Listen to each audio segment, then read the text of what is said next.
Today we have Bashir Sahib, the chairman of the Salani Welfare with us. I would like him to have few words. हमने आज MOU sign किया है Presidential Initiative for Artificial Intelligence. तो we are fortunate कि हमारे साथ बशीर साहब हैं, तो मैं चाहूँगा कि few words उनकी तरफ से हो जाए. बशीर साहब, please.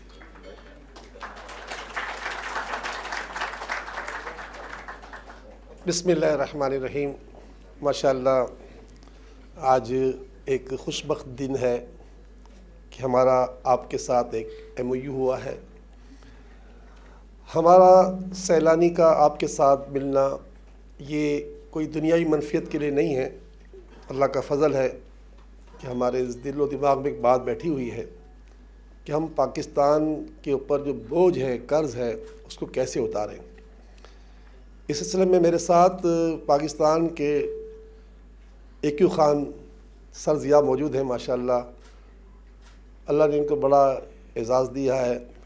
डॉक्टर कदी ख़ान के एक ये मिसाल है पाकिस्तान के लिए. अल्लाह ने इनको बहुत कुछ अता फ़रमाया, मगर हमारे साथ 2014 से ये बिल्कुल फ्री फॉर कॉस्ट, कोई पैसा हमसे नहीं लेते, हमारे बच्चों को पढ़ाते हैं. हमारा टारगेट है कि इंशाअल्लाह ताला हम 10 लाख बच्चों को IT के सॉफ्टवेयर डेवलप तक ले जाएं. और वो दिन दूर नहीं है कि इंशाल्लाह 2030 तक, अगर आपने 6 दिन पहले अगर एक कॉलम पढ़ा हो जावेद चौधरी साहब का, जिन्होंने हमारे बारे में लिखा कि सैलानी 2030 तक 10 लाख बच्चों को IT डेवलपर बनाने में कामयाब हो जाएगा और वो हर साल पाकिस्तान को $100 बिलियन कमा कर देगा.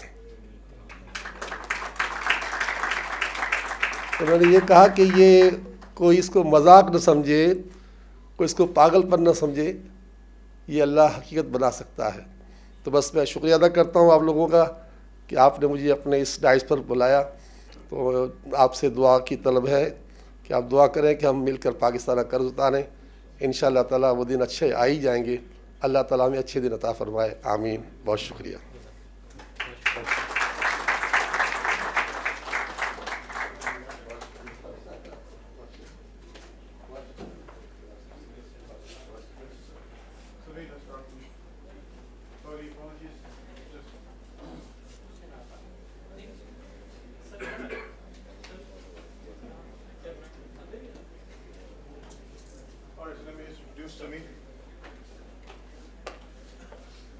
So this afternoon session we're finally starting. We had lunch. Of course our initial plans of timing are a little delayed. But Samir, please, the floor is yours.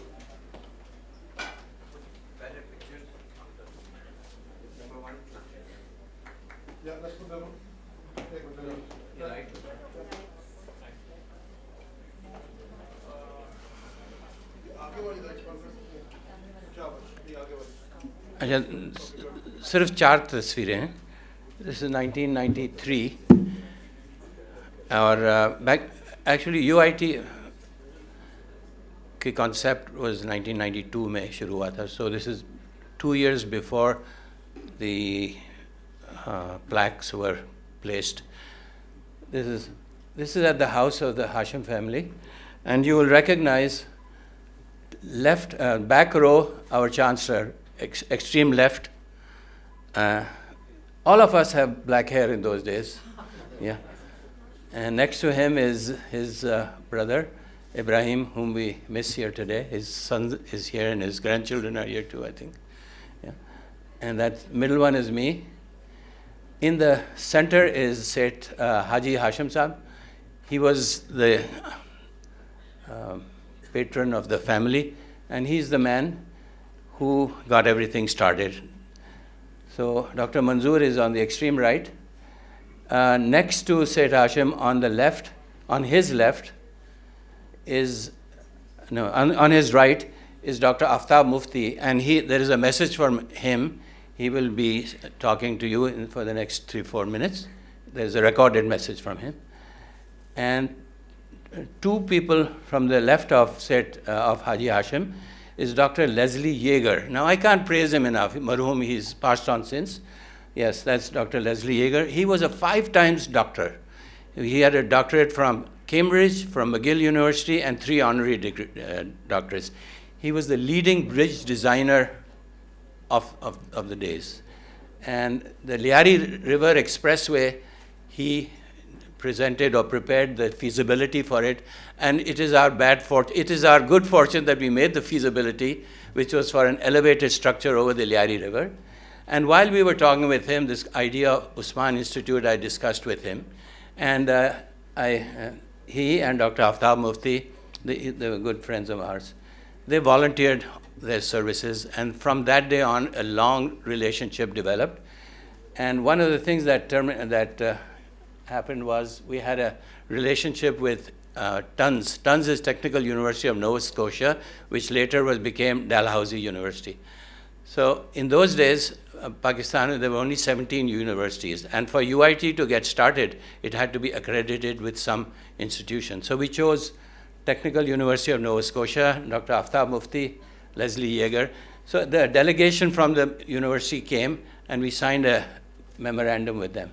And these Gora men are all part of that team that came when we made our, so next one. So this is how it started. I somehow brainwashed, said Haji Hasham and his children, and presented the idea. Next one. So Mr. Ibrahim is sitting there. Dr. Leslie Yeager is there. Aftab Mufti is to the extreme right. The president of Dalhousie or Technical University is there. Next one. This is when we took off, we were also accredited with Hamdard University. This is Hakim Saeed and with Mr. Ibrahim Hashim.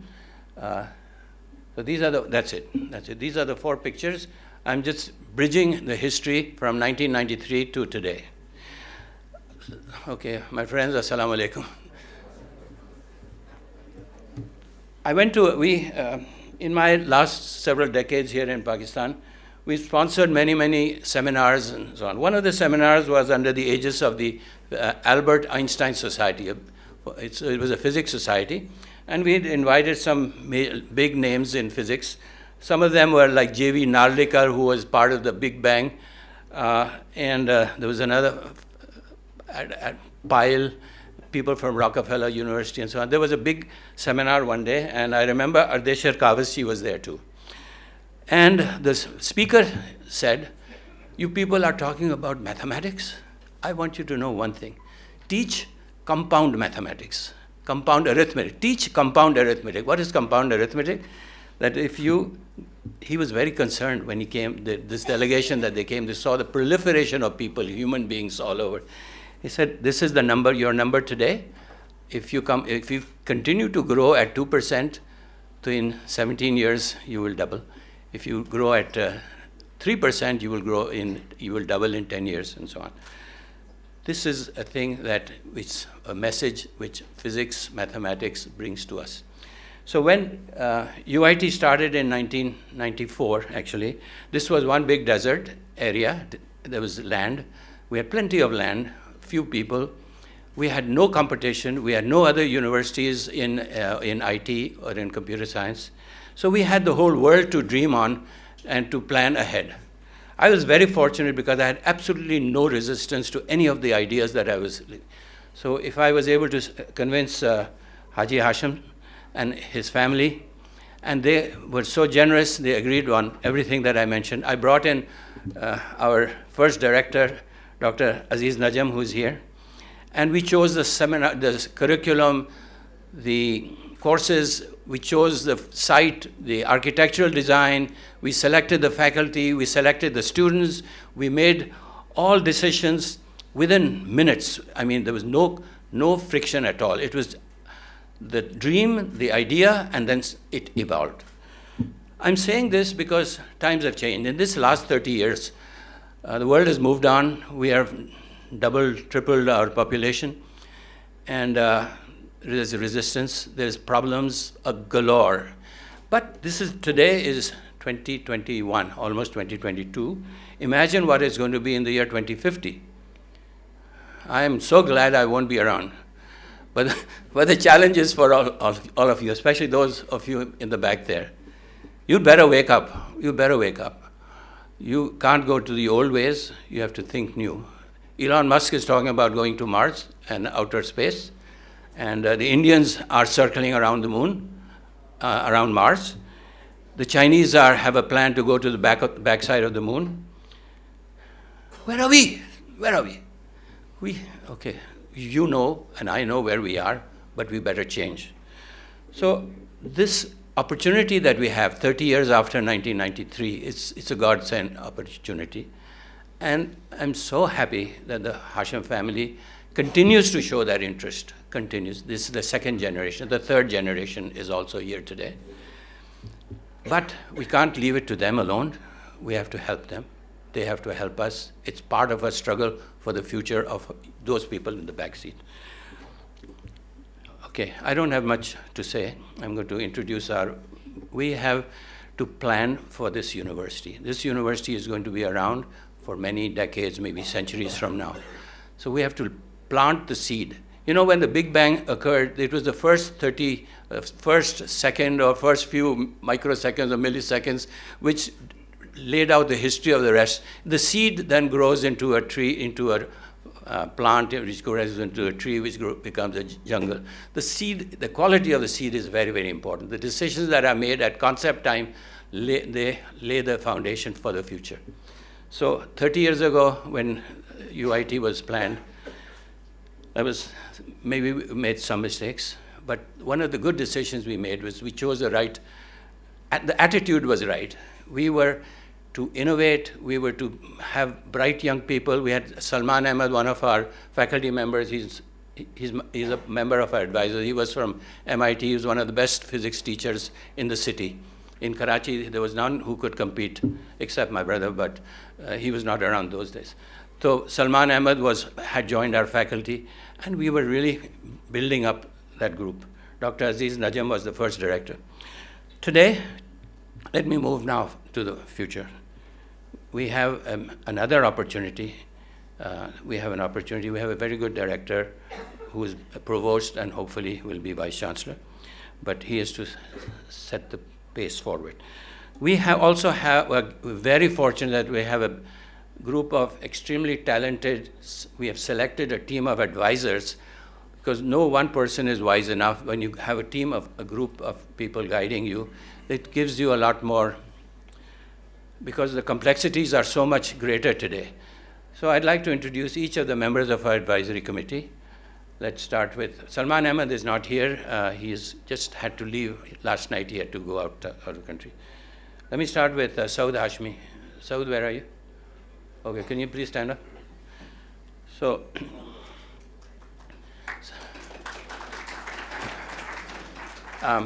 Saud is a graduate from Princeton. He also has a degree for MBA from Harvard. He has his own company. He was a cum laude student, which means an honors student. And he's got his own company today. He worked from Dubai. And he's an expert in data analytics, in data sciences, and hopefully in AI. So one of the areas that UIT is going to grow into is AI, artificial intelligence. Saud, your background is needed to guide us in those areas. So Salman Ahmed, who's not here, he's now the president of Mckenzie Consulting. Mckenzie Consulting, as you might know, is one of the leading foreign consultants. There's a group of 150 employees that he is heading. He is a PhD. He has a master's from MIT and a bachelor's, not cum laude, but maybe summa cum laude, which means very high honors from MIT. He did his undergraduate there, and then his MBA from Harvard. And he's the president of, or head of Mckenzie Consulting in Pakistan. He is going to be guiding us also. He is guiding us. Today, unfortunately, he's not here. Okay, I'll skip then to Madam Alia. Alia, please up. Okay. Alia is, she herself is from a very distinguished family, but she has 3 degrees from Harvard. Not 1, not 2, but 3. She's working on the third one, which is a PhD. But her background is liberal arts in humanities, in history. She's a historian, and she believes that we have to learn from history. We have to set our goals based on the past. We learn from the past, and so I let her expand her thesis or philosophy on it. Next, I'll go to a very practical, brilliant engineer who I think of all the people I know, he is clearly one of the outstanding engineers in Pakistan. He's not just an engineer, he's an electrical engineer, but he's a mathematician, a physicist. He also is an army veteran, and he has fought real wars. I know that he stays up till 3 o'clock, 4 o'clock in the night writing algorithms, things which very few people in Pakistan do, in industry especially. So, Colonel Amir, please, Amir Nadeem. Since we are electronics and computer science, I think he is the most relevant advisor in our group, and we are expecting an awful lot from him in the future. So, whether it's element, he fits in beautifully into our advisory group. Next, we have is Zara here? Oh, hi, Zara. Assalamu alaikum. Zara, please. Yes. So Zara brings in her own flair of advice, and you will hear from her. And sometimes it's different from what I expected, but you'll be a very refreshing second thought in our group. Yeah. Who's left? No, then we have the faculty from the family. We have Mr. Khurram. Khurram, please. Khurram is from Babson College. He has an MBA from Babson College, and businessman, but really the spirit, the soul of the Hasham family. And Ahmed, is Ahmed here? No, he's directing his company. Yeah, yeah. So, okay. So that was the introductions. One comment I have to make, that UIT now is becoming a university. We are on the move forward. We have to look to the future. We have to look not just to tomorrow and your graduating class, but we have to look also in the next decade. UIT chose semiconductors, it chose computer science, electronics, because in 1990s, it was the hottest thing. Electronics, computer science was the hot thing. I was fortunate to have been part of this since the 1970s. And so I was able to help bring it to Pakistan. UIT, it was the first electronics, computer science institution in Karachi. Hamdard started right after that. But GIK and others followed. They were not before us, so they were about the same time. But we learned from each other at that time. So 1990s was the era for semiconductors, for the advent of the semiconductor revolution, and it has proven itself out. All of us are influenced by it. Your smartphones, this internet, everything is a result of that. But at what stage are we? Certainly we are not in the leadership role. We are users of this technology. And we have to become very good at that. But there are things that are happening in the future which we should be aware of. And I want to spend just a few minutes on that. There is, in the last, how many of you have heard of CRISPR technology? Please raise your hand. Okay, how many of you heard of molecular engineering? Okay, how many of you heard about synthetic biology?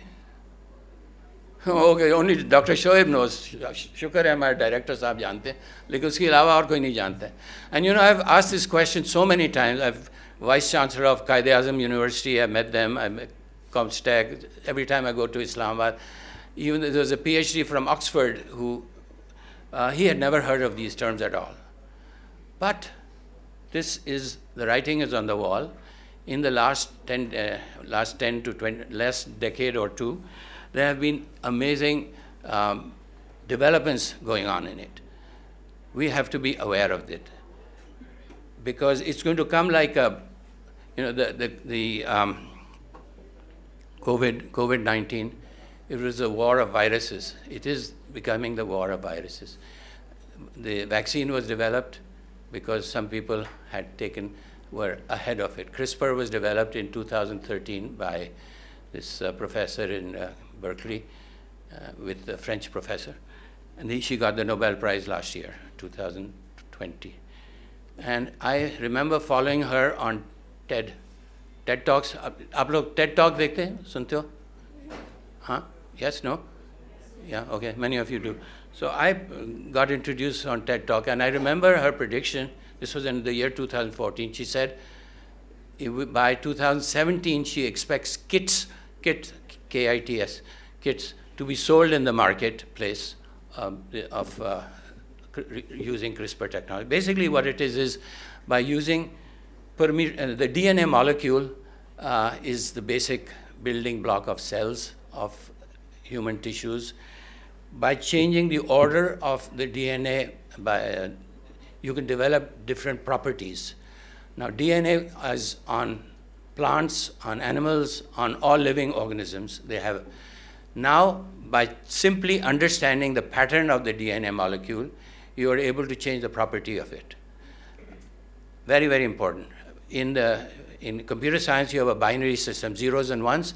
Here in the DNA system, you have 4 bases, A, T, C, G. By changing the permutations of them, you are able to get different properties. For example, if I have black hair or black eyes, and you want to have green eyes you can change it by changing the permutation. You can change every property, not only of human beings, not only of animals, but plants, of mice, of fish that are able to glow, for example, people with very strong biceps, people with whose problems of health issues which will come about 20 years from now, they are all written in your DNA code.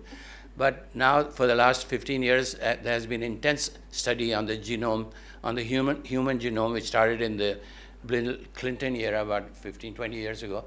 And now the human body has been mapped, the human genome has been mapped.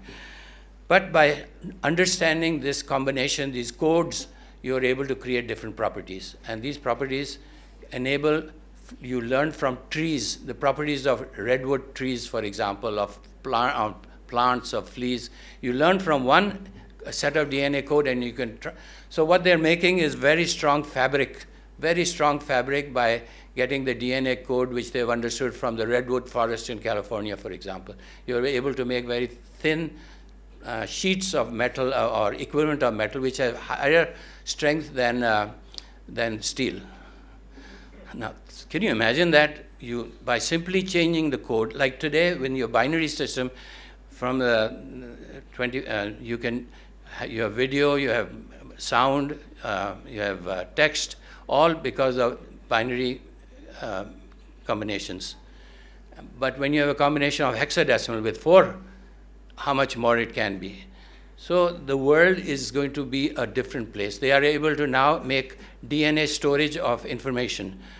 In a little bottle, you can store DNA, which represents the entire IT bits that are generated in a day, can be stored in just a little part. And this is not fiction anymore. There are researchers at Harvard, MIT who have done it, and is now becoming a product. In the next couple of years, you're going to see products where the companies like Google and others, they are switching over, or not switching over, but they soon will have the capacity of storing not terabytes, but petabytes of information in the DNA molecules themselves. So it is just, you're limited by your human imagination. So what I'm saying today, 2021, Chancellor Sahab, आपके सामने मैं ये पेश कर रहा हूँ कि this is the future of mankind, the future of UIT, the future of Pakistan, to get on board, to understand. So to do this, what do we have to do? मेरे ख्याल में, I'm not a microbiologist, but what I have learned now is you start with you start with molecular biology, molecular chemistry, molecular biology. You teach those courses at the elementary level in school today. Start high school से होना चाहिए, लेकिन चलो हम UIT में freshman year से भी शुरू करें.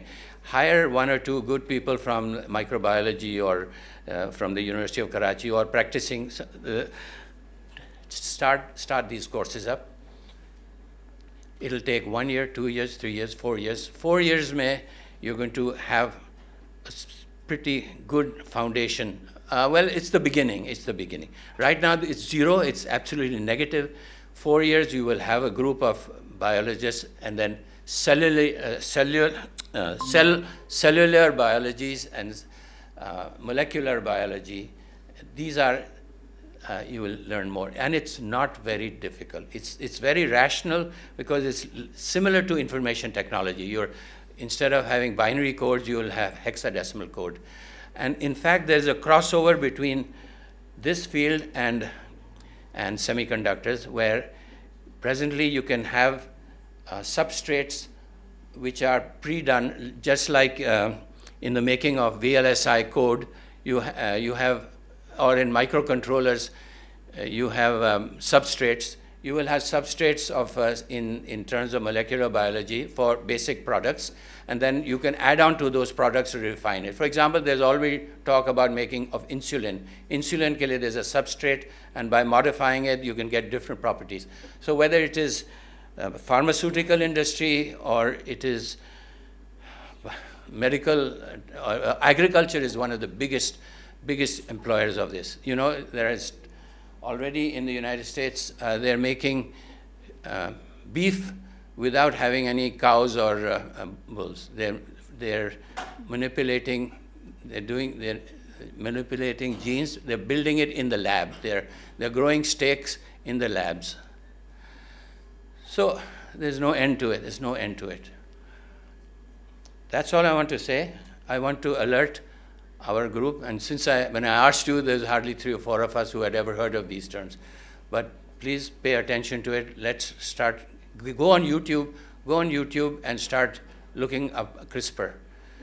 Look up synthetic biology. Look up molecular biology and molecular engineering. Because if we do it first, it's like we've come up with Merle. We are making, Dr. Shoaib told us today, we are making our own chips, designing our own chips. Something to be proud of. And if you start today on molecular biology, in 3 or 4 years, we'll be somewhere. Okay? That's all I wanted to say. Now, Saud, I requested you if you would please take over from me. And what we plan to do today, we want to present to you one thing. We have been tasked by the Chancellor to prepare a 5-year plan for the university. Now, this 5-year plan will include many areas. There are about 18 areas that we've defined, starting with the culture, what kind of culture the university should have, what is the emphasis on science and the scientific mind, scientific thinking, and nobody better than Pervez can be helpful in that. We're talking about distance learning, how we can contribute, how we can use the fruits of Coursera and all the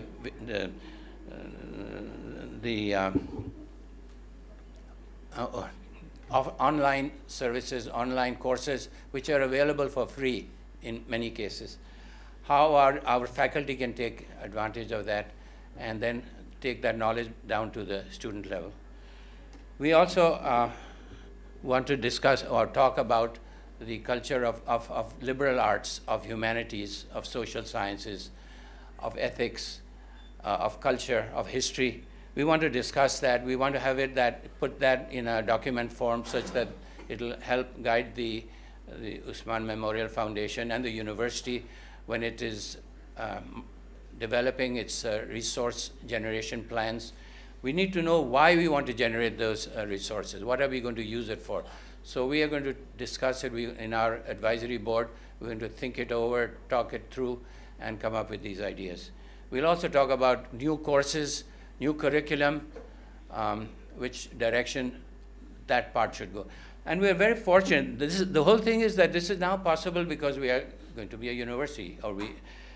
When you were part of Hamdard or NED or any other tons, you were bound by their structure. So now we are 26 years old, and we have already got enough experience from learning from Hamdard and from Technical University and NED. Now we should be able to learn how to do it or what to do. So this advisory group is at your disposal, and we have committed our services, and it's for free. I don't think anyone is charging you anything for it. So please use it as a resource. And Saud, may I ask you to please conduct the rest of the ceremonies in your own way.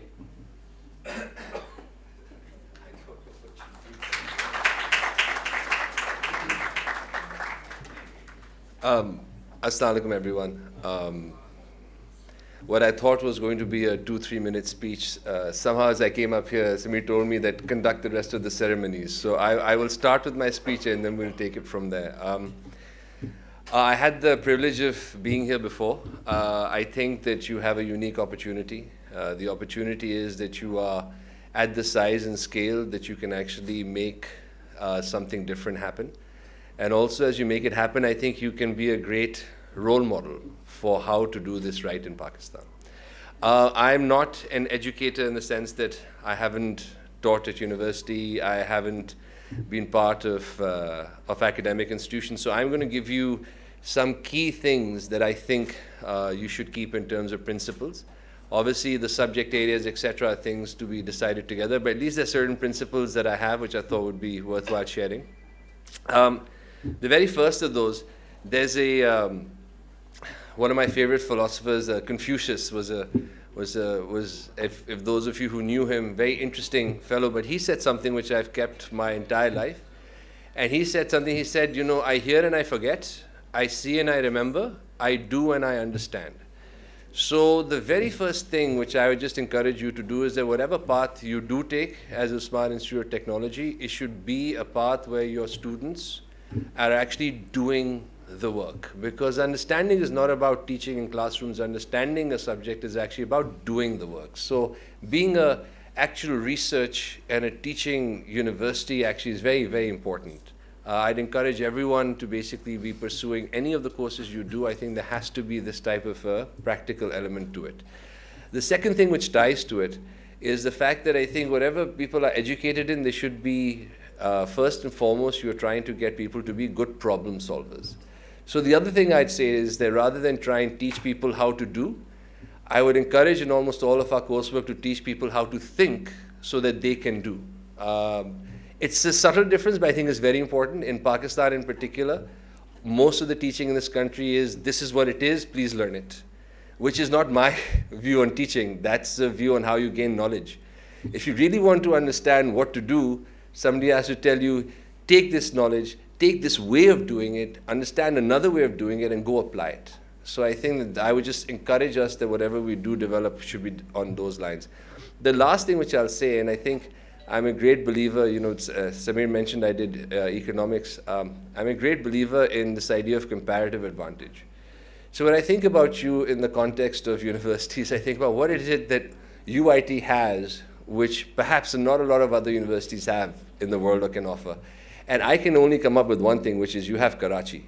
Now I say this because Karachi to me is like the biggest lab a person could have, right? It's got access to so many social problems, so many issues, so much expertise, so much industry, that I think that being able to understand how you can leverage that, even the way you do your research and your grant work, I think is very important. Samir talked about going into fields which are not inherently considered sort of technology in the way we do, such as molecular biology. I would think that, if you start to think in that way, you start to think in Karachi, what are the ways you could actually apply it, and start down that path. Because I think the more you can apply it in a local context like that, the more interest you will have from people in terms of actually funding this research. So that brings me to the last point. In the US, for any of those that have been to US universities, what you see when you walk into a university is just the sheer amount of investment that's gone in. So you walk into a university auditorium, you walk into a university lab, and you see what is years and years of investment into infrastructure. When I came back to Pakistan about 9 years ago.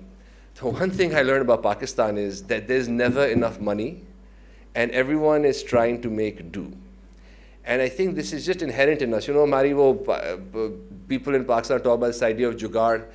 We say things like, chalti ka naam gaadi. There's a mindset here, which is ki yaar wo chal raha hai to chalne do.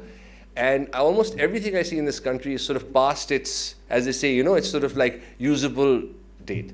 The reason why I bring this up is to say that we can't shy away from the fact that the only actual way of growing and making yourself into like a renowned institution is the need to be able to generate funding. Now, funding doesn't have to come in terms of endowment funding, actually comes in terms of research grants, in terms of project work. But for the faculty to understand that without doing that, without being able to bring external funding in some way, a lot of the research and the development that you want to do with your students is not going to be possible. So I would just encourage that these are just some of the things that I'd ask you to do as you think about developing your curriculum. And I'm obviously here to help wherever I can with this process. So thank you very much. Ajay, please. So, because the program there are two. We have a link with Canada, Manitoba, and it's a 4-minute address or remarks from Dr. Aftab Mufti, who is one of the founders. And so please turn him on if you can. It's a recorded message.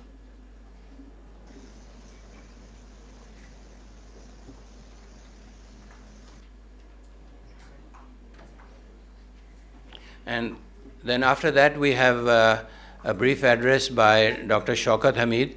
He is the ex-rector from GIK Institute. He will be also talking to you, welcoming. Mr. Chancellor, the Board of Governors, and members of Usman Memorial Foundation, Salam. I am very pleased to note that Usman Institute of Technology is becoming a university in Pakistan on December 18, 2021. It was my privilege to be a member of the team that worked collectively along Samir Hoodbhoy to put the foundation of the UIT in 1990s. As an octogenarian academic who has spent all his life in the Canadian universities, it is my honor to share a few thoughts with you as you embark on educating young minds over a 5-year period and 5-year plan for the UIT University. It is important to note that a student of UIT has a foundation of critical thinking. This is achieved by asking quality questions in investigating science, technology, logic, or theology. Students should also learn that truth is exposed in layers. Just like onion, you have to keep on removing the layers to get closer to the truth. It requires lots of time, patience, and research to recognize it. It is worthwhile tradition to inculcate into students to pursue truth no matter what the subject is. Mistakes are part of life. Learn from mistakes and persist in pursuing defining goals. It is very easy to give up, very hard to keep on pursuing.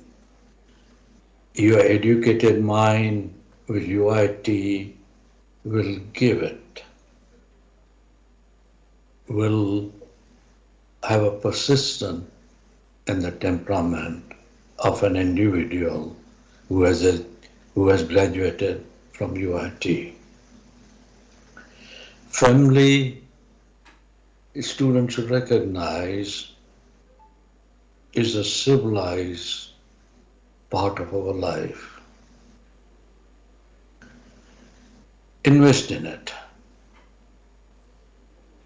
The returns on the investment are highly gratifying.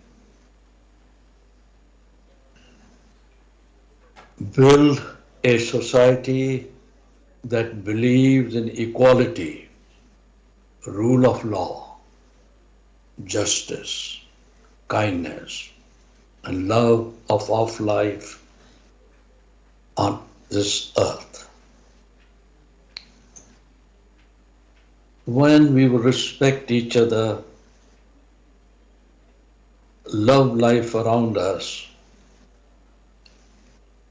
and cherish it, then you will find that you have fulfilled the dream of living a civilized person's life. I'd like to thank you again, especially Samir Hoodbhoy, to invite me to give you my thoughts, and I wish you best. And I say Khuda Hafiz to you. Bye for now.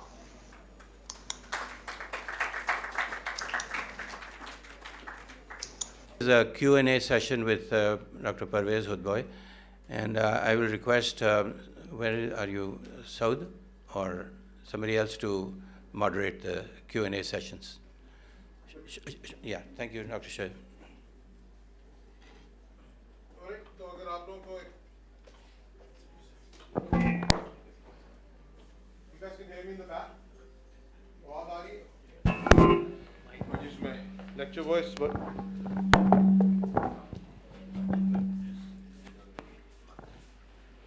all right, अगर आपको we heard him talk earlier.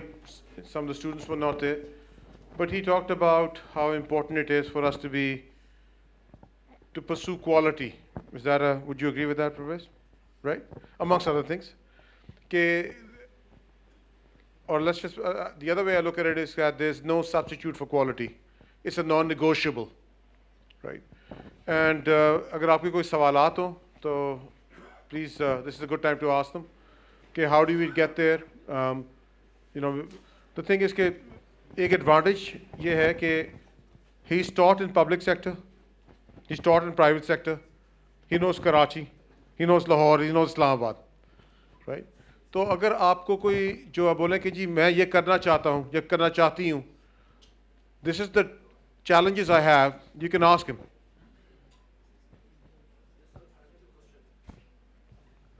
किधर है? पूछो. Sir हम जानते हैं कि quark के जो है ना डिफरेंट 6 फ्लेवर्स हैं, up down top bottom strength charm, तो क्वार्क के फ्लेवर्स हैं. तो इन डिफरेंट फ्लेवर्स की वजह से क्वार्क के साथ होता क्या है, पहला क्वेश्चन है. और दूसरा क्वेश्चन ये है कि हम जानते हैं कि न्यूट्रॉन और प्रोटॉन दोनों आइडेंटिकल होते हैं मास के रिस्पेक्ट से ऑलमोस्ट, लेकिन न्यूट्रॉन चार्जलेस होता है, प्रोटॉन चार्ज वाला. तो क्या डिफरेंस है. और तीसरा जो क्वेश्चन है वो ये इलेक्ट्रोवीक मेडिएटिंग पार्टिकल जो है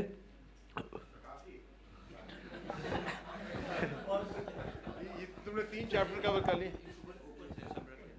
Okay, do you want to step up so you can see? अच्छा. हाँ. अब we'll put the dice on.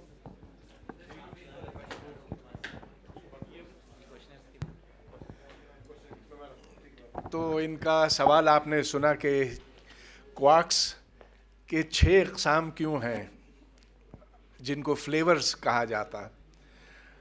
तो मैं तो नहीं इसका जवाब दे सकता. ये तो जब सुपर स्ट्रिंग थ्योरी सॉल्व होगी किसी दिन तो हमें पता चलेगा कि 18 फंडामेंटल पार्टिकल्स क्यों हैं और 6 क्वार्क्स क्यों हैं. इस वक्त तो ऐसे है ना कि ये भी बहुत बड़ा काम था कि जो कुदरत में बुनियादी ज़र्रे हैं वो क्या हैं. इनकी शनाख्त तो हमने कर ली है. बहुत आप समझ लीजिए कि इस 100 साल की तहकीक के बाद और ये 6 क्वार्क्स के अलावा 6 लेप्टॉन्स हैं جس میں نیوٹرینوز بھی شامل ہیں اور الیکٹران، میون، ٹاؤ، نیوٹرینو. یہ سب کیوں ہے؟ دیکھیں اس وقت تو ہم آپ کو یہ بتا سکتے ہیں کہ یہ ہیں، اور کہ جتنا مادہ ہے دنیا میں وہ اسی پر مشتمل ہے. دوسرا سوال، اچھا، اور یہ بھی ہم نہیں بتا سکتے کہ کوارک کا ماس اتنا کیوں ہے، الیکٹران کا اتنا 0.5 MeV کیوں ہے وغیرہ. شاید کسی دن ہم جان سکیں کہ ایسا کیوں ہے. فی الوقت تو ہم صرف یہ بڑی تحقیق کے بعد بتا سکے ہیں کہ اس کا ماس اتنا، اس کا چارج اتنا. پھر آپ نے یہ پوچھا کہ نیوٹرون اور پروٹون تقریباً برابر ہیں ماس میں، ایسا کیوں ہے؟ Well because the up and the down quarks have approximately the same mass. Charges ان کے مختلف ہیں، کوئی ایسا تھیورم نہیں ہے کہ ان کو برابر ہونا چاہیے.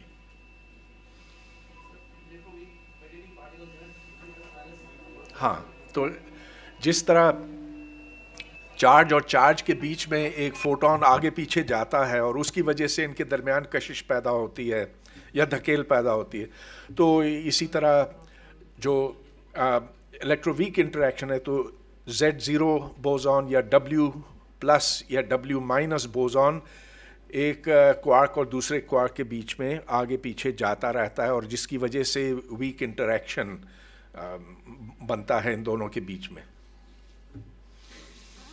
مگر یہ تو خیر جو سوال تھا یہ یونیورسٹی ایجوکیشن سے ذرا ہٹ کے تھا. تو السلام علیکم سر. وعلیکم السلام. پرکاش لوہانا میرا نام ہے. سر میرا ایک سوال ہے، چونکہ کافی ساری باتیں ہوئی ہائر ایجوکیشن کے بارے میں، تو دنیا میں جو یونیورسٹیز کا ایک آٹونومس اسٹیٹس رہتا ہے، یونیورسٹیز خود سے ان کے جو پروگرام، ان کے جو آبجیکٹیوز، جو گولز ہوتے ہیں اس کی بیس پہ وہ رن کرتے ہیں، اور پھر وہ اپنے آپ کو امپروو کرتے ہیں، اور پھر جو انڈسٹری ہے یا جو انٹرنیشنل آرگنائزیشنس ہیں وہ انہیں، تو اس میں وہ خود ایک جو ہمارا ہے. میں آپ سے یہ سوال پوچھنا چاہ رہا ہوں کہ یہ صحیح ہے کہ ہائر ایجوکیشن کمیشن نے جو ایک پورا ایک اسٹرکچرڈ وے بتایا ہوا ہے تاکہ پورے ملک میں ایک جیسا ایک سامان جو ہے سب کے لیے، کیا یہ ٹھیک ہے یا یونیورسٹیز کا جو آٹونومس اسٹیٹس ہے وہ رہنا چاہیے؟ جی، یہ ایک بڑا بنیادی سوال ہے، بہت اہم سوال ہے. اب اگر آپ دیکھیں تو ہارورڈ یونیورسٹی یا کیمبرج یونیورسٹی کو اوورسی کرنے والی کوئی باڈی نہیں ہے، نہ امریکہ میں ہے نہ UK میں ہے. امریکہ میں UGC یونیورسٹی گرانٹس کمیشن یا ہائر ایجوکیشن کمیشن جیسی کوئی چیز نہیں ہے. آپ اپنی یونیورسٹی بنانا چاہیں وہاں پہ کسی کی اجازت آپ کو نہیں چاہیے، بس یہ ہے کہ you will have to sell your case to the students, اور پھر یہ دیکھا جائے گا کہ آخر آپ وہاں کس کوالٹی کی تعلیم پہنچا رہے ہیں اسٹوڈنٹس تک. اسی کے حساب سے مارکیٹ میں آپ کی وقت بنے گی اور آپ کے اسٹوڈنٹس آپ کی طرف آئیں گے جب وہ دیکھیں گے کہ ادھر کوالٹی کی تعلیم دی جا رہی ہے. تو ایک آرگومنٹ یہ بنتا ہے کہ آپ چھوڑ دیجئے، آپ ہر یونیورسٹی کو سیلف گورننگ ہونے دیجئے، اور کامیاب مثالیں تو ہمارے سامنے ہیں. لیکن دوسری طرف یہ آرگومنٹ دی جا سکتی ہے کہ اب مثال کے طور پہ میرے پاس کچھ جیب میں پیسے ہیں، میں سوچتا ہوں کہ مجھے ایک انویسٹمنٹ کرنی ہے، تو میں ایک 2 نمبری یونیورسٹی بنا لیتا ہوں کسی گلی کوچے میں، اور ادھر میں فیس چارج کرتا ہوں، پھر ڈگری دے دیتا ہوں، اور یہ مجھے پتا ہے کہ جس کے ہاتھ میں BSc ہوگی، MSc ہوگی، PhD ہوگی، اس کو تو جاب تو ملنی ہی ملنی ہے. اور یہ چیز کامیاب ہو جاتی ہے جہاں مارکیٹ یہ فرق نہیں کر سکے کہ کس ڈگری کے ساتھ کتنی تعلیم منسلک ہے. لہٰذا اس سچویشن میں یہ ٹھیک ہوگا کہ ایک گورننگ باڈی ہو، اور اسی لیے انڈیا میں UGC یونیورسٹی گرانٹس کمیشن بنا، اور ساتھ ساتھ پاکستان میں بنا، اس کے میرے خیال چند مہینوں کے بعد بنا. تو یہ یاد رکھیں کہ جب تقسیم کے وقت پاکستان میں صرف ایک یونیورسٹی تھی، پنجاب یونیورسٹی. سندھ یونیورسٹی اس وقت بامبے کے ساتھ منسلک تھی، تو ایک ہی یونیورسٹی تھی. اس وقت تو کوئی بنانے کا مقصد ہی نہیں تھا. لیکن جیسے جیسے یونیورسٹیوں کی تعداد میں اضافہ ہوتا گیا تو پھر یہ سوال اٹھا کہ آخر ان کو رقم سرکار کے ذریعے سے کیسے پہنچائی جائے، اور پھر یو جی سی بنایا گیا انڈیا کے پیٹرن پہ. اس وقت تو خیر بہت کم یونیورسٹیاں تھیں. اگر آپ 80s تک دیکھیں تو 20-22 بھٹو کے زمانے تک کوئی میرا خیال ہے کوئی 17 یونیورسٹیاں تھیں، چند ایک تھیں. اب آپ دیکھیں تو 300 350 400 خدا جانے اب تو گننا ہی مشکل ہو گیا، اور یو جی سی کو بھی ایچ ای سی کو بھی پتہ نہیں کہ کتنی یونیورسٹیاں ہیں. یہ سوال پھر اٹھتا ہے کہ کیا ایچ ای سی ہونا بھی چاہیے کہ نہیں، کیونکہ ایچ ای سی ان کو ریگولیٹ کرنے میں نہیں کہوں گا کہ مکمل ناکام رہا ہے، لیکن تقریباً ناکام رہا ہے، اور کوالٹی کنٹرول نہیں ہو سکی. ایک وجہ تو اس کی یہ کہ جو شرط وہ استعمال جو کرائیٹیرین وہ استعمال کرتے ہیں سو بہت غلط ہے. آپ دیکھ لیجئے کہ ادھر ٹک باکسز ہیں، ان کو آپ چیک کرتے چلے جائیں تو آپ کی ریٹنگ یہاں سے وہاں پہنچ سکتی ہے. تو یہ کھلا سوال ہے کہ ایچ ای سی کو ہونا چاہیے کہ نہیں، اور اگر ہونا ہے تو ڈیفینیٹلی موجودہ شکل میں اسے نہیں ہونا چاہیے. اس کے ٹرمز، اس کی فنکشننگ کو بدلنے کی اشد ضرورت ہے.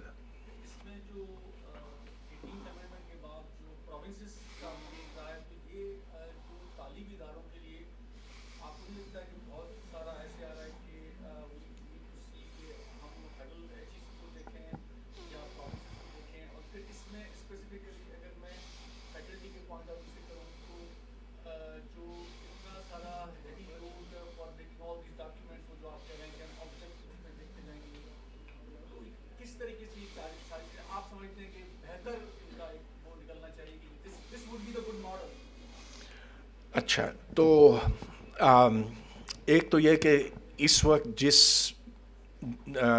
جن ٹرمز پہ ایچ ای سی کسی یونیورسٹی کو دیکھتا ہے اسے بدلنے کی ضرورت ہے.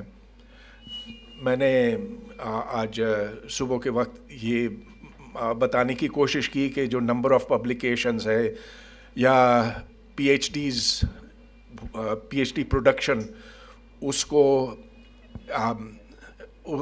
اس کی طرف ان اعداد و شمار کو دیکھنے کی ضرورت ہی نہیں، کیونکہ یہ سب بے معنی ہو کر رہ گیا. ہمیں اب دوسرے کرائیٹیریا کی ضرورت ہے جس میں ٹیچنگ کوالٹی اسیس کی جائے، اور وہ اسیس کرنا زیادہ مشکل کام ہے لیکن وہ کیا جا سکتا ہے.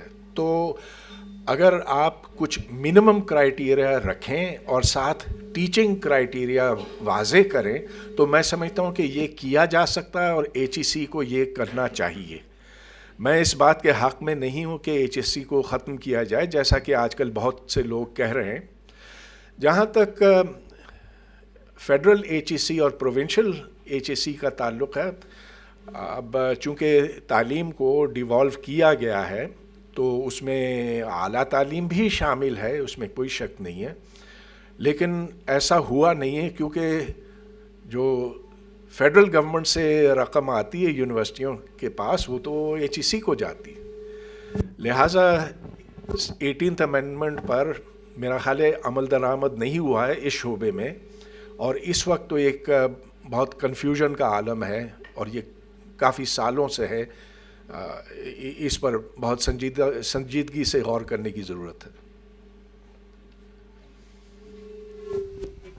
اس میں جسٹ ٹو ایڈ، اگر آپ لاس اینجلس میں جاتے ہیں، کراچی تو بہت بڑا ہے اور پاکستان اس سے بھی بڑا، تو اگر آپ کیلٹیک کو دیکھتے ہیں اور آپ ہاروی مارٹ کالج کو دیکھتے ہیں اور یو ایس سی کو دیکھتے ہیں اور یو سی ایل اے کو دیکھتے ہیں، دیر آل ایکسلنٹ اسکولس.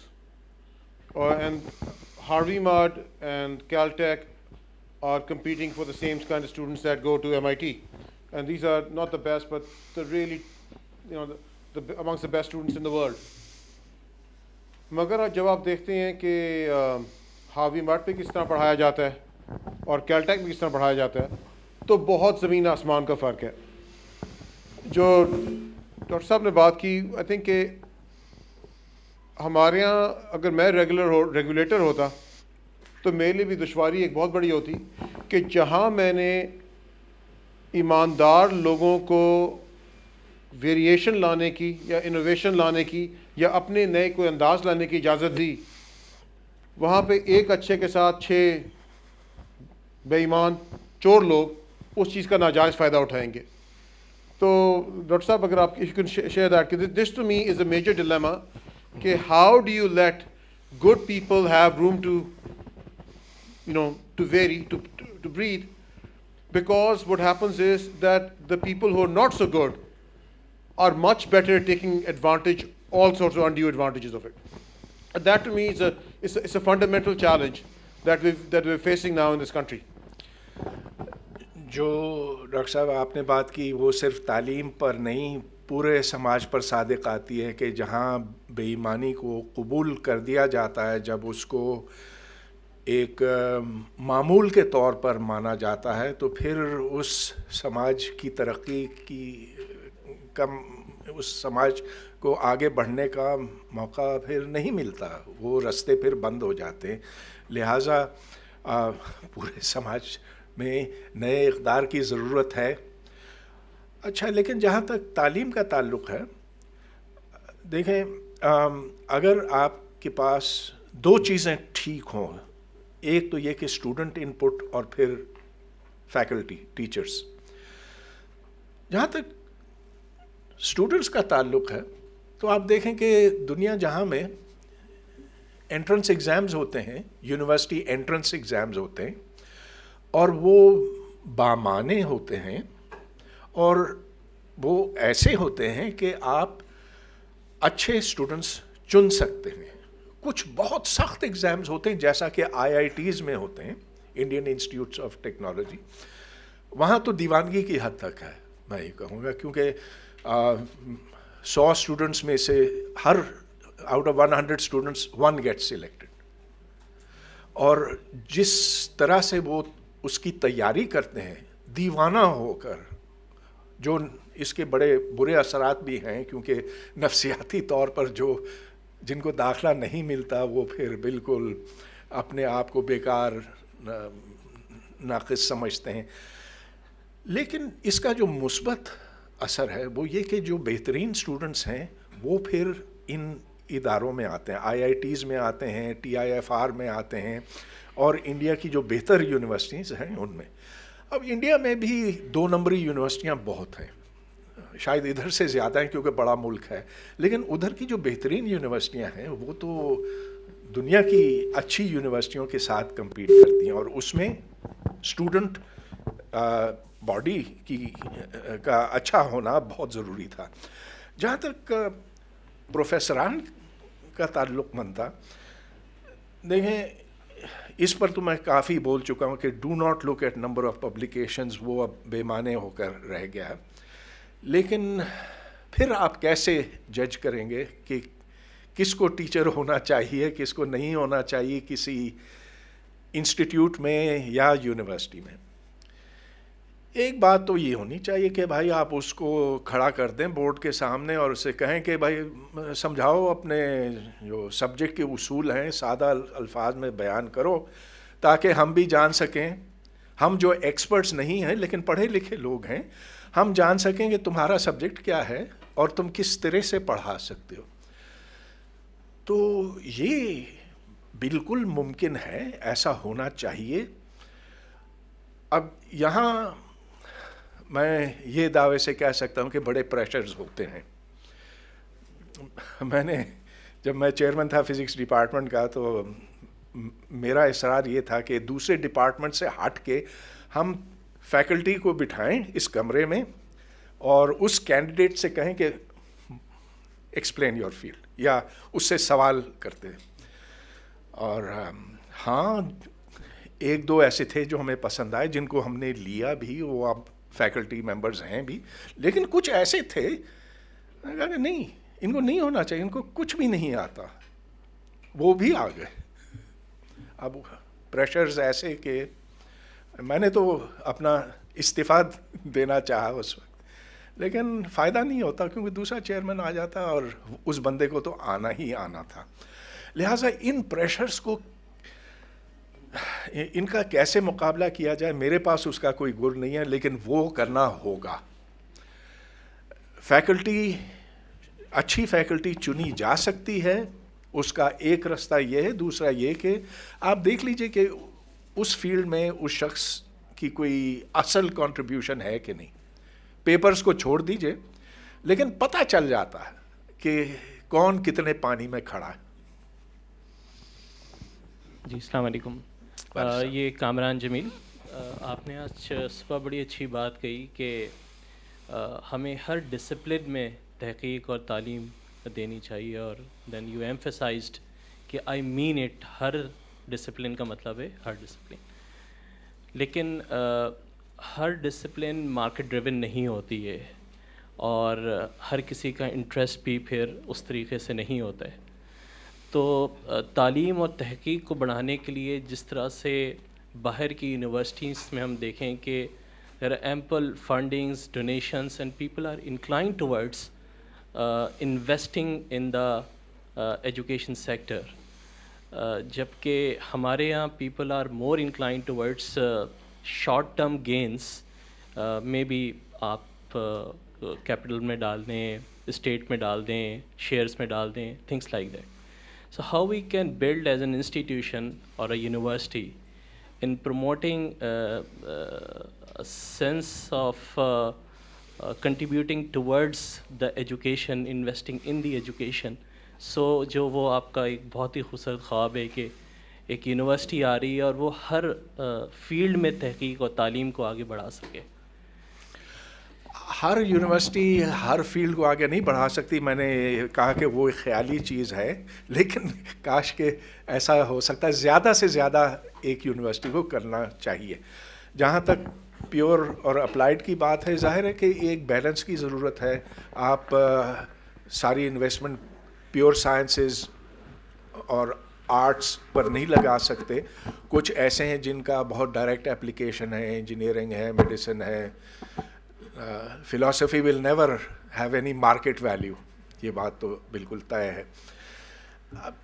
پیسہ ظاہر ہے کہ ہم نے کم لگایا ہے تعلیم کے اوپر, اور دیکھا جائے تو دنیا کے حساب سے خاصا کم ہے. لیکن جب ہم نے بہت بڑی رقم بھی لگائی, یہ مشرف کے دور میں 2002 سے لے کر 2008-9 تک, جب 9/11 کے بعد جب یونیورسٹیوں کی فنڈنگ کوئی 10 گنا بڑھ گئی, ایسا تو دنیا میں کہیں نہیں ہوا. تو کیا ہماری یونیورسٹیوں میں اسی حساب سے بہتری آئی؟ تعداد میں ضرور آئی, زیادہ پیپر چھپے, زیادہ PhD بنے, لیکن میں سمجھتا ہوں جہاں تک معیار کا تعلق ہے تو اتنا زیادہ پیسہ آنے کے باوجود کسی کو یہ تشفی نہیں کہ بہتری آئی ہے, اس میں نہیں آئی. تو اصل بات یہ ہے کہ ایک ایکیڈیمک کلچر ہوتا ہے, اور وہ ایکیڈیمک کلچر پیسوں سے نہیں بنتا.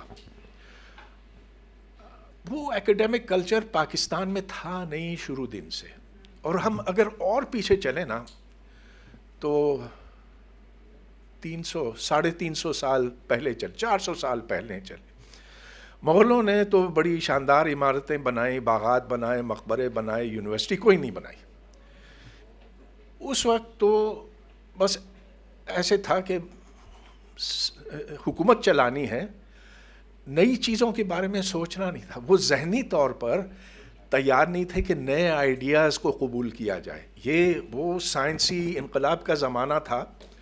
میں آپ کو یہ بتا سکتا ہوں کہ جہانگیر کے دربار میں سر ٹامس رو, جو اس زمانے کے برطانیہ کے سفیر تھے, وہ کمپنی کا نمائندہ تھا اصل میں. وہ آیا اور صندوقیں بھر بھر کر ٹیلیسکوپس لے کر آیا, اینکیں لے کر آیا, اور اس نے جہانگیر کے سامنے پیش کیا, اور دیکھیں کہ یہ کیا زبردست کمال ہے جو سائنسی انقلاب کی وجہ سے تیار ہوا.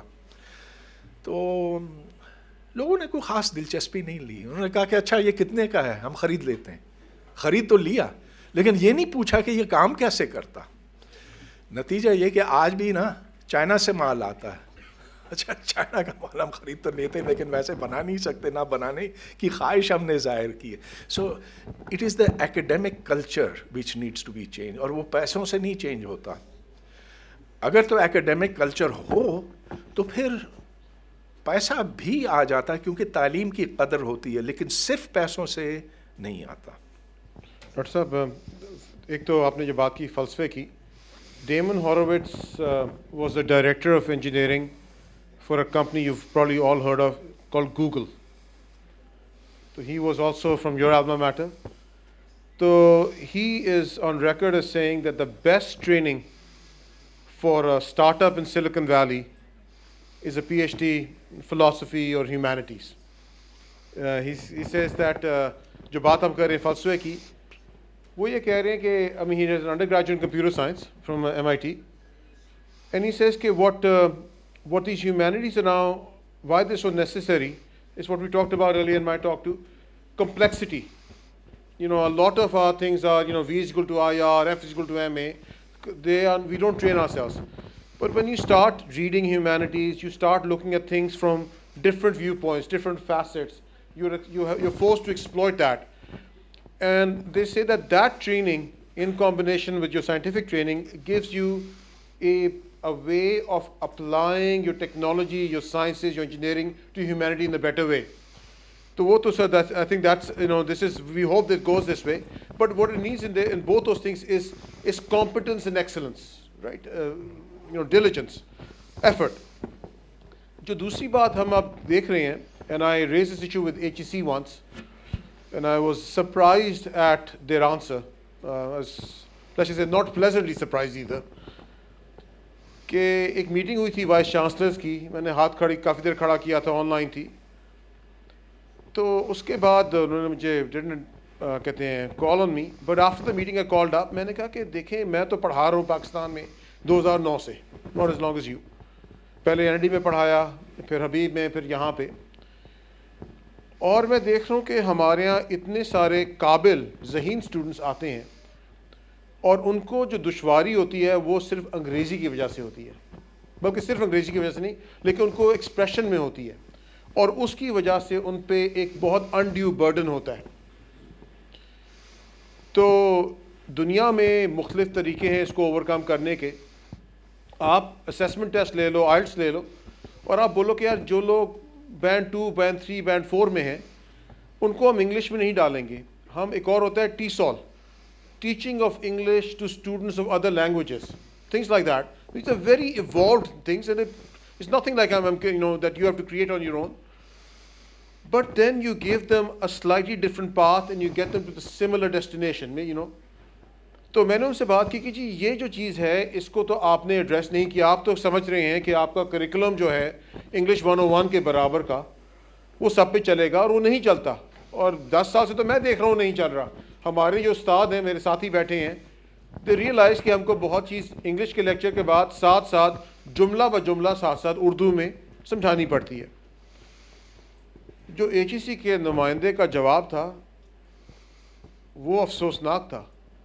وہ کہتے ہیں یہ تو مسئلہ ہائی سکولز کا ہے. میں نے کہا کہ یہ مسئلہ ہمارا ہے, وہ بچے ہماری ذمہ داری ہیں, رائٹ. ان کو پڑھانا, ان کو سکھانا, ان کو آگے لے کے جانا ہماری ذمہ داری ہے.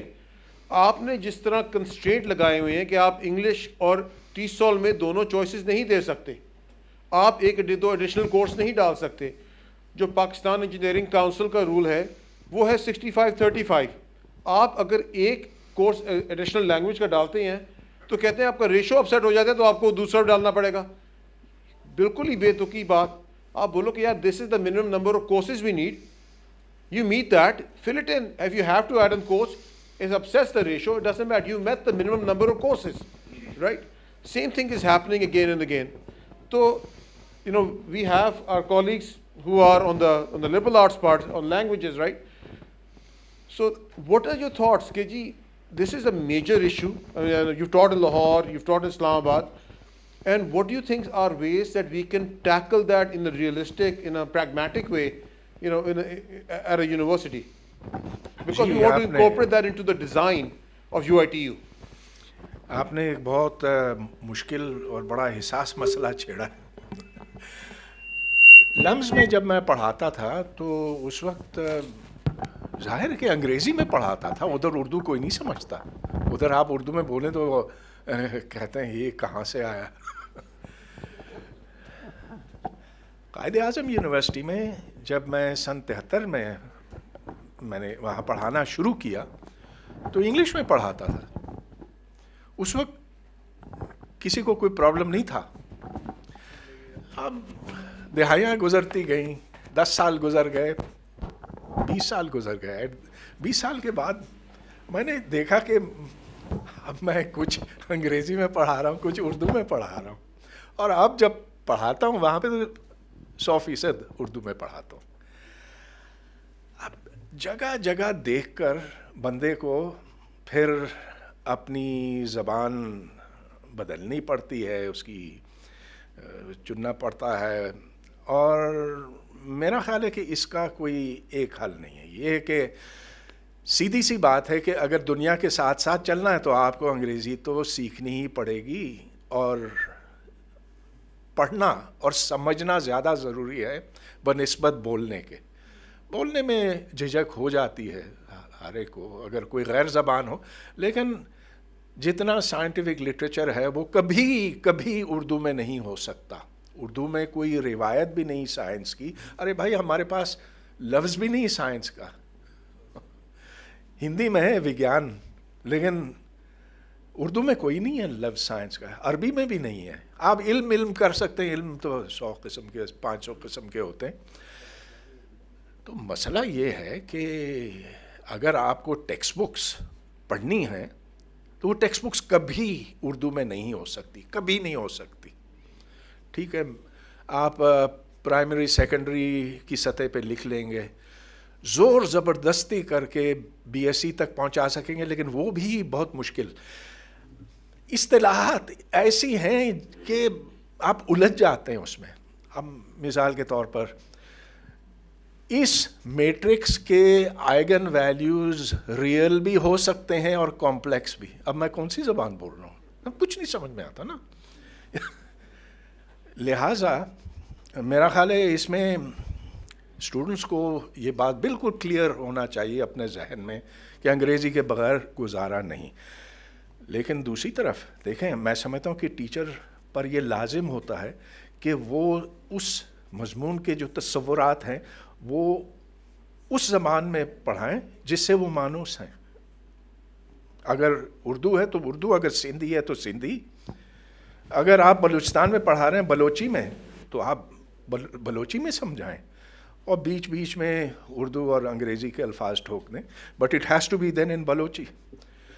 ये मैंने देखा और मुझे बड़ा ताज्जुब हुआ. मैंने अफ़गानिस्तान की किताबें देखी जो आप समझ लें कि एफएससी की सतह तक के हैं, और ये किताबें, अब ये तालिबान के आने से पहले की बात है, तो ये किताबें निसाबी कुतुब दरी में और पश्तों में, और ऐसी बेहतरीन खूबसूरत अच्छी किताबें लिखी गई कि मेरी आँखों से आंसू टपके कि काश के उर्दू में ऐसी किताबें होती. पंजाब टेक्स्ट बुक बोर्ड या सिंध टेक्स्ट बुक बोर्ड की लिखी हुई हो सकता है, लेकिन नहीं हुआ. We have not been able to write even elementary text books. Iran बेहतरीन किताबें साइंस की मैंने खुद देखी हैं, पढ़ी हैं ना, कि फ़ारसी थोड़ी बहुत ही आती है, जितनी उर्दू आती है तो उतनी बहुत कम फ़ारसी आती है.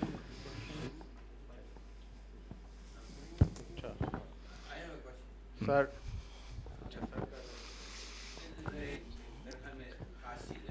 हाँ, माइक्रोफोन. चलिए मैं रिपीट कर लूँगा सवाल. हाँ,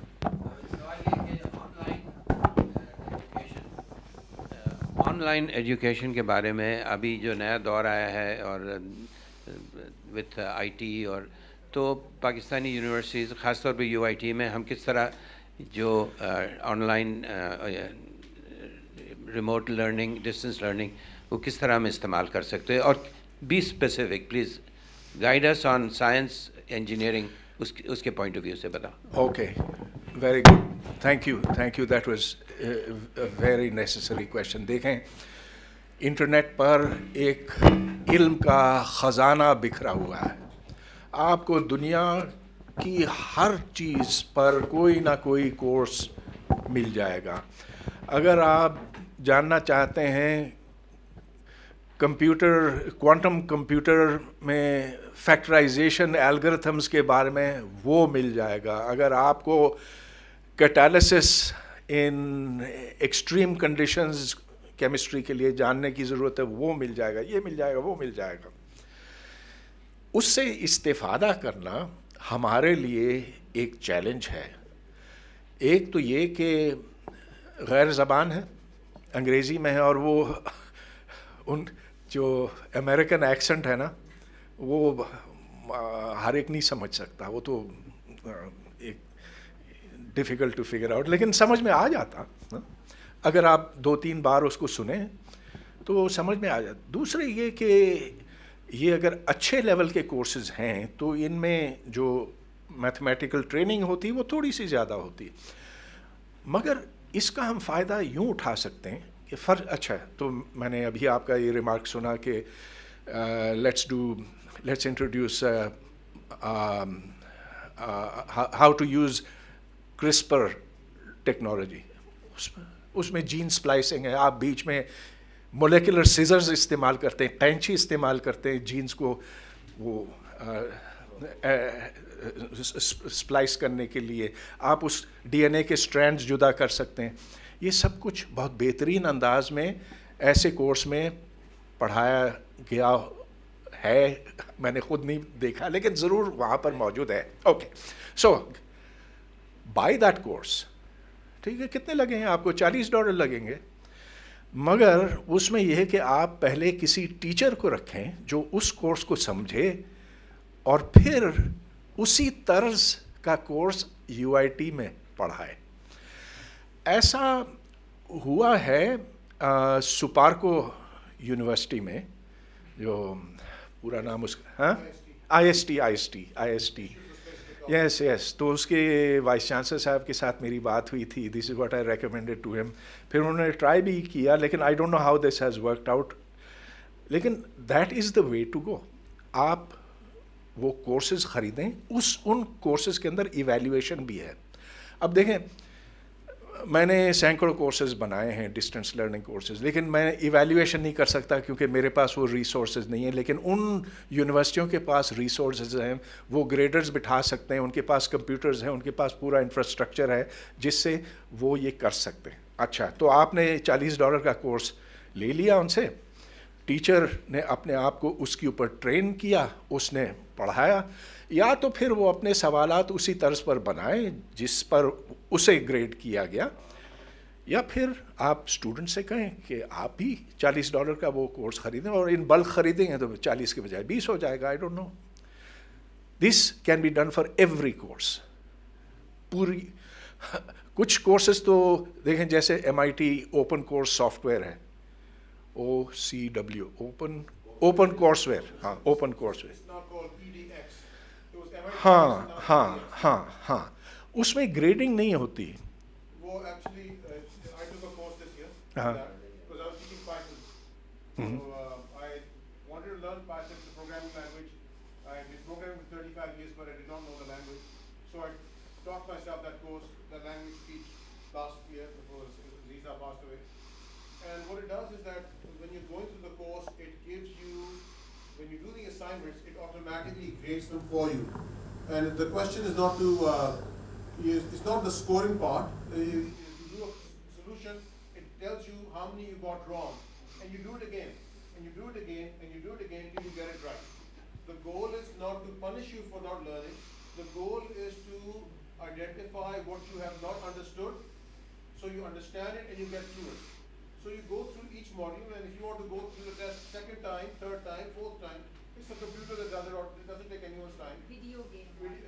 So it's, and then you get it, and then you move to the next module, the next module, and then at the end of it, you're done with the course. Exactly. And it's for free. Actually, you can pay for a certificate or the best price, which is zero, right?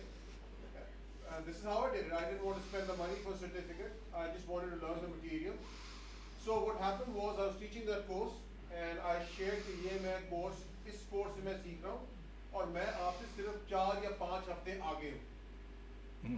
Programming तो वो मैं I don't understand programming लेकिन ये language नहीं आती. What I was really impressed is that there were 2 students, both young girls. They took that course, they enrolled in that course. The next and you know they outpaced me. I mean, they outpaced me. So यानी जहाँ जो मैं कर रहा था, जो मैं कर के आता था, they had done it ahead of me, right? So your students can surprise you, and the oxymoron. It's a really interesting, it's a delicious oxymoron. This is what I call assisted self-learning, right? Where you have, or communal self-learning, where you have individual courses, but you work in a community. कि यार देखिए मुझे नहीं समझ आए. अच्छा यार इस चीज़ को उस दूसरे कोर्स से देख रहे हैं या मैं समझा देता हूँ, right? So that community of learning of what I call MOOCs, massively open online courses, it's a really interesting method. MOOCs के साथ जो failure है, because MOOCs about 5 or 10 years ago were considered as the great salvation. Over time, MOOCs have failed, and the reason they have failed is because the attrition numbers are 99% in most courses. So 100,000 students will start, और 10 लोग खत्म करेंगे. Everybody else drops out. नहीं यार शादी हो रही है cousin की, I'm going to go on a trip, load shedding हुई थी, there's a new TV series I want to watch, whatever else, right? But if you combine the MOOC, which is available to you as a free resource, and a community, your number starts going up. And those are the sorts of things that I think are the other part of innovation we need to bring into teaching. It makes it fun. It's also fun for us because we get exposed to new ideas, we get exposed to new material, and it's convenient. It's on your phone. It's a few clicks of it. Thank you, Shaib. That is exactly the way to go. कि आप MOOCs का भी फ़ायदा उठाएं और community भी मौजूद हो, but even more than the community, the fellows over here who's saying this is what is important for the subject. Here is what you will learn in this module. और फिर वो गाइड करे. उसका काम होना चाहिए गाइड करना, ये नहीं कि वो ब्लैक बोर्ड पे नोट्स देता जाए. So that is the way to go. एक बड़ी हौसला अफजा बात मैं आपको बताऊं कि एक लड़का एक लड़की, जुड़वे भाई बहन लाहौर में, ये कुछ वक्त पहले की बात है, जिस वक्त उनकी उम्र 14 साल थी. They took a quantum mechanics course at Stanford, and when they finished, they actually knew what they should know at the age of 20. तो वो बच्ची और वो बच्चा 14 साल उम्र, उन्होंने ये ऑनलाइन जाकर शौक से सीखा और कामयाब हुए. तो अगर किसी को शौक हो तो वो खुद से भी सीख सकता है, लेकिन और बेहतर होगा अगर टीचर भी मौजूद हो जो कहे कि अच्छा अब तुम्हें एग्ज़ाम भी देना है, वो तो वो मूक्स वाला तो दोगे लेकिन क्लास में भी दोगे. दैट विल डबली रीइंफोर्स, क्योंकि वो तो आपको करना होगा क्योंकि डिग्री आपकी होगी इस यूनिवर्सिटी की. आप ही के यूनिवर्सिटी के सदर चार्ल्स साहब ने एक बहुत ही इंटरेस्टिंग मजमून लिखा था. There was a study done by the National Academy of Engineering about 15-20 years ago, and they published 2 books out of it. One was called The Engineer of 2020. I mean, it's interesting we're sitting in 2021 now. So this is 15-20 years ago. But the second book was actually even more interesting. It was Educating the Engineer of 2020. How do you go about doing it? So this is the one essay from Charles West in there, and he says that we used to have the sage on the stage, the person who had the storehouse of knowledge, and that is now going to transform into the guide on the side. The role of the teacher is no longer the sage on the stage, because every student's mobile phone has better sages available. what the students still need, جو آپ نے بات کی, are guides. So for a guide, تو کہتے ہیں کہ زندگی آسان ہوگی. Actually نہیں. اگر آپ کو اس چیز کی خود سمجھ نہیں ہے, اگر آپ کو اس چیز کی ویلیو کا نہیں پتا کہ کس چیز کو اہمیت بڑھانی ہے, کس کو کم کرنی ہے, تو آپ کسی کو گائیڈ کرنے کے لائق نہیں ہیں. ہم جو بات کر رہے تھے آج پہلے کمپیوٹر چپ ڈیزائن کی, ہمارے یہاں کمپیوٹر چپ ڈیزائن شروع ہوا, اسٹوڈنٹس نے چپ ڈیزائن کیا, اس کو ویریفائی کیا گوگل نے. Google is funded our chip design in a competitive arena, right? And it goes and gets validated. Someone who's never actually designed a chip and has been teaching chip design for 20 or 40 years, how relevant are they as opposed to someone who's actually physically designed a chip or designed a chip that's been manufactured? So there is, as I said, there's this cataclysmic changes in this entire landscape. There are new paradigms arriving every day, right? And that to me is the most exciting part of the opportunity of UITU, is that how do we tap into it? Yes, we have the regulator and we have PEC and NCAC and the National Business Accreditation Council, God knows what. But even within their constraints, if you have a sense of adventure, and that is really, if you have a sense of adventure, if you have a sense of playfulness, the role of play is so important. You learn the most when you're playing. That's why play is so important for kids, right?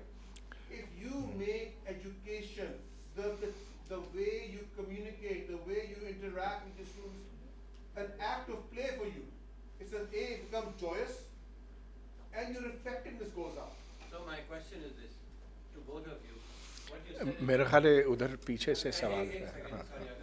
میرا سوال یہ ہے کہ اتنے اچھے ideas ہیں, اس کو ابھی عمل کرنا ہے, اس کو we have to put into practice. This is the challenge for you and for Inshallah. Okay, so we have one more faculty member. سر کافی انتظار کرنا پڑا, تو میں یہی چاہوں گا. آواز آ رہی ہے میری؟ نہیں آ رہی. پوچھا وہ لیکچر لو آج فالو.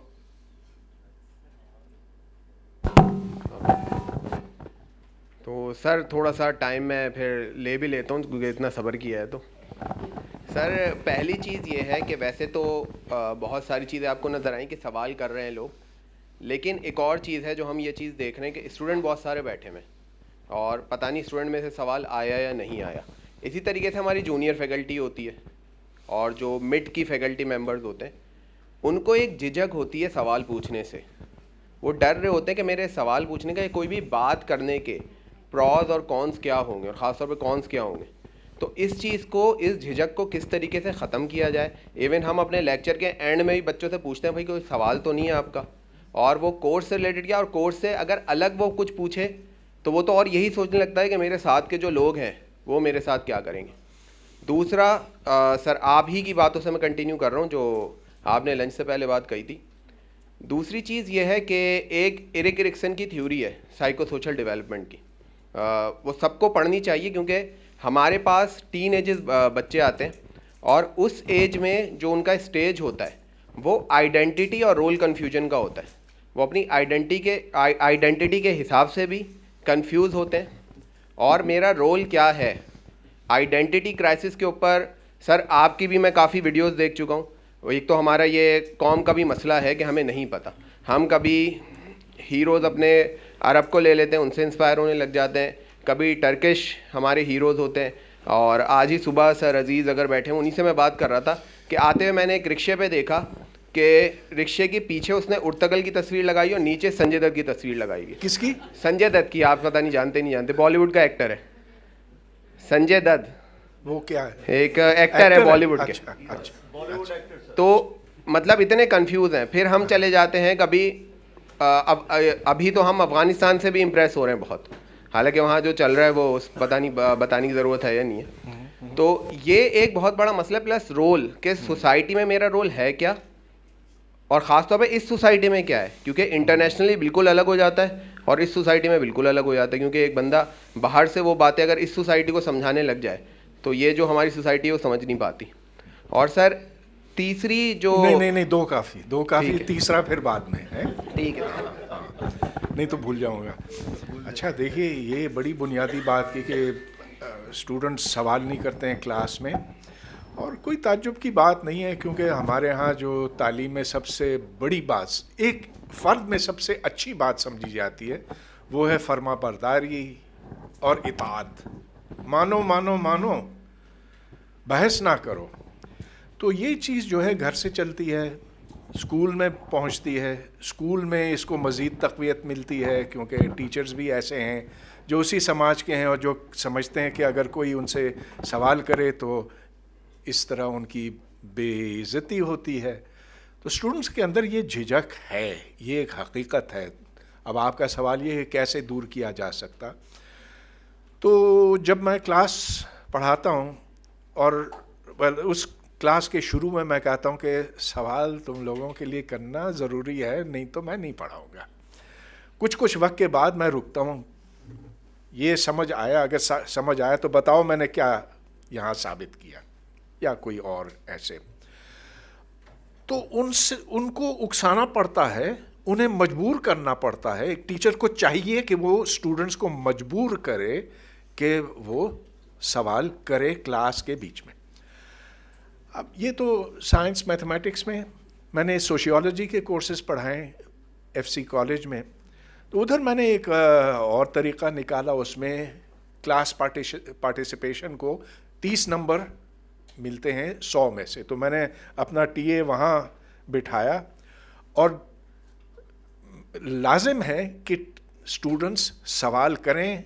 जब कोई स्टूडेंट सवाल करता तो उसको 1 नंबर मिलता.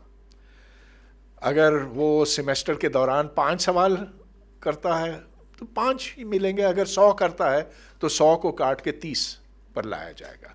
ओके, तो ये चीज़ काफ़ी कामयाब रही. लेकिन कुछ स्टूडेंट्स इस कदर खौफज़दा हैं कि फिर भी उनका खौफ टूट नहीं सका, और वो सेमेस्टर के आखिर में उनके ग्रेड्स खासे ख़राब थे. लेकिन अगर इससे बेहतर कोई तरीक़ा है आपके पास तो बताइए.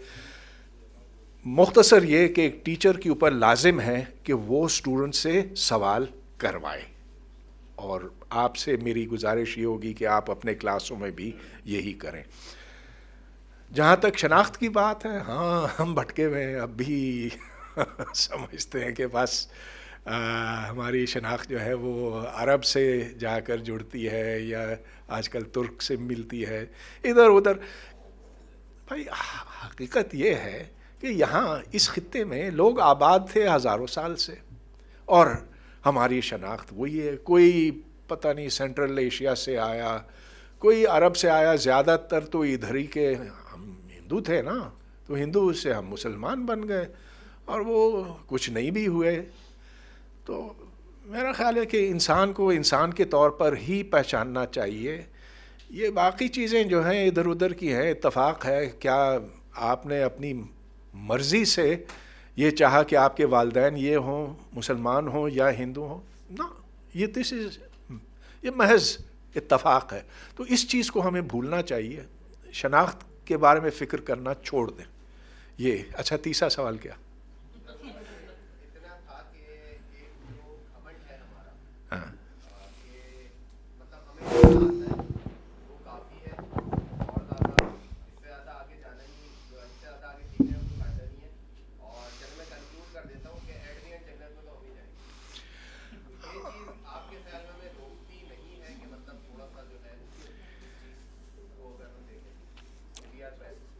अगर आप समझते हैं कि दुनिया के तमाम लोगों से आप सबसे बेहतर हैं तो बस फिर सोचते रहिए.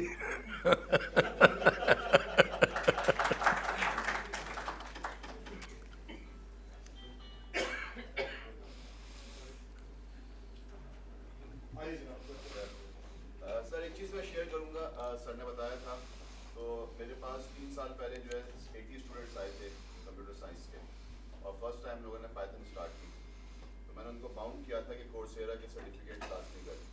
80 सर्टिफिकेट्स मेरे पास उनके मौजूद हैं, और उन लोगों ने फर्स्ट सेमेस्टर के अंदर रिकमेंडेड सिस्टम बनाए थे आर्टिफिशियल इंटेलिजेंस के. और अभी मेरे पास 7th सेमेस्टर में वो स्टूडेंट्स हैं, और उनमें से 30% स्टूडेंट्स जो हैं वो थैंक यू 30% اسٹوڈنٹس جو ہیں وہ خود فری لانسنگ میں کام کر رہے ہیں اور ہر ایک جو ہے ایٹ لیسٹ 70,000 روپیز ارن کر رہا ہے. ٹھیک ہے, تو دس از اچیومنٹ فار دا اسٹوڈنٹس کہ انہوں نے کام کیا. سیکنڈلی, آج ہم UIT بنا رہے ہیں, UIT یونیورسٹی. اوکے, آج ہم UIT یونیورسٹی بنا رہے ہیں, تو مجھے یہ بتائیے کہ ہم آپ جیسی پرسنالٹی کیسے ڈیولپ کر سکتے ہیں اسٹوڈنٹس کی؟ نہیں, یہ میرا کام تو نہیں ہے. آپ بتائیں گے سر, ہاؤ یو آر سکسیزفل. بھائی دیکھیے, جو بات آپ نے پہلے کی نا کہ انہوں نے پائتھون کے سرٹیفکیٹس کیے اور اس سے ان کی آمدن ان کی ملازمت کے چانسز بھی بہت بہتر ہو گئے.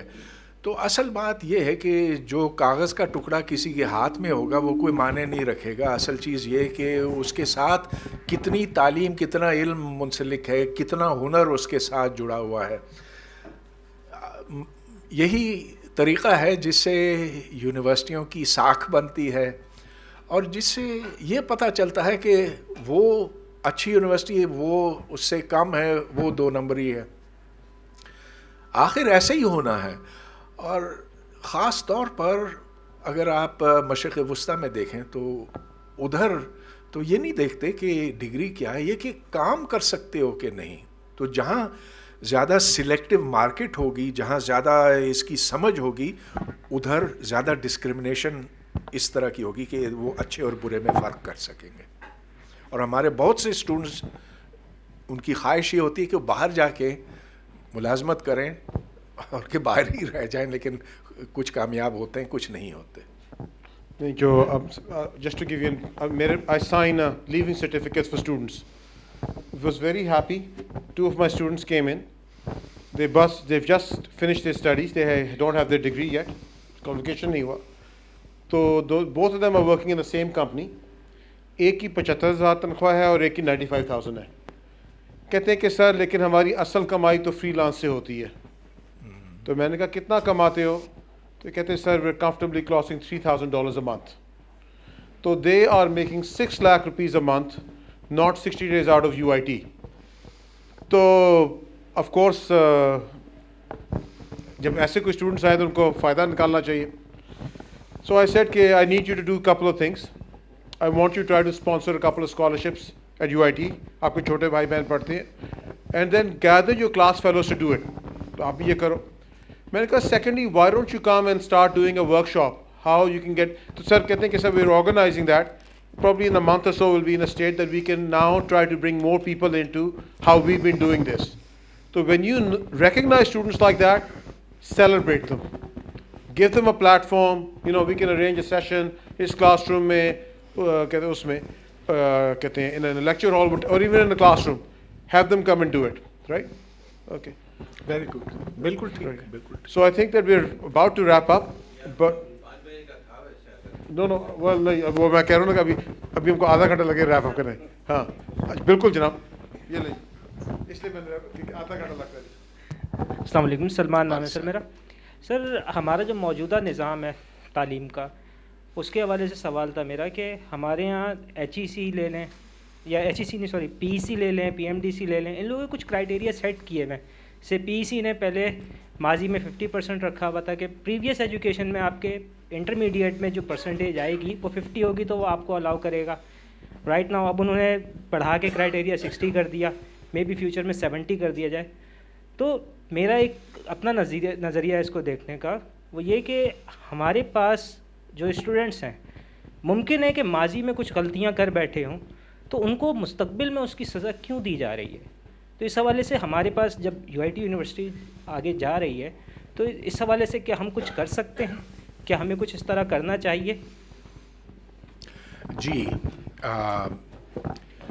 دیکھیں, ایک تو یہ کہ شاید کسی سے کوئی ایگزام مس کر گیا ہو, بہت بریلینٹ اسٹوڈنٹ ہو, ایگزام بھول گیا ہو, یا کوئی خاندان کو موت ہو گئی ہو, جو بھی. اسی لیے اب مختلف ادارے اپنا ہی ٹیسٹ رکھتے ہیں اور اس ٹیسٹ کی بنا پر وہ طے کرتے ہیں کہ اس کو ادارے میں داخلہ ملے یا نہ ملے.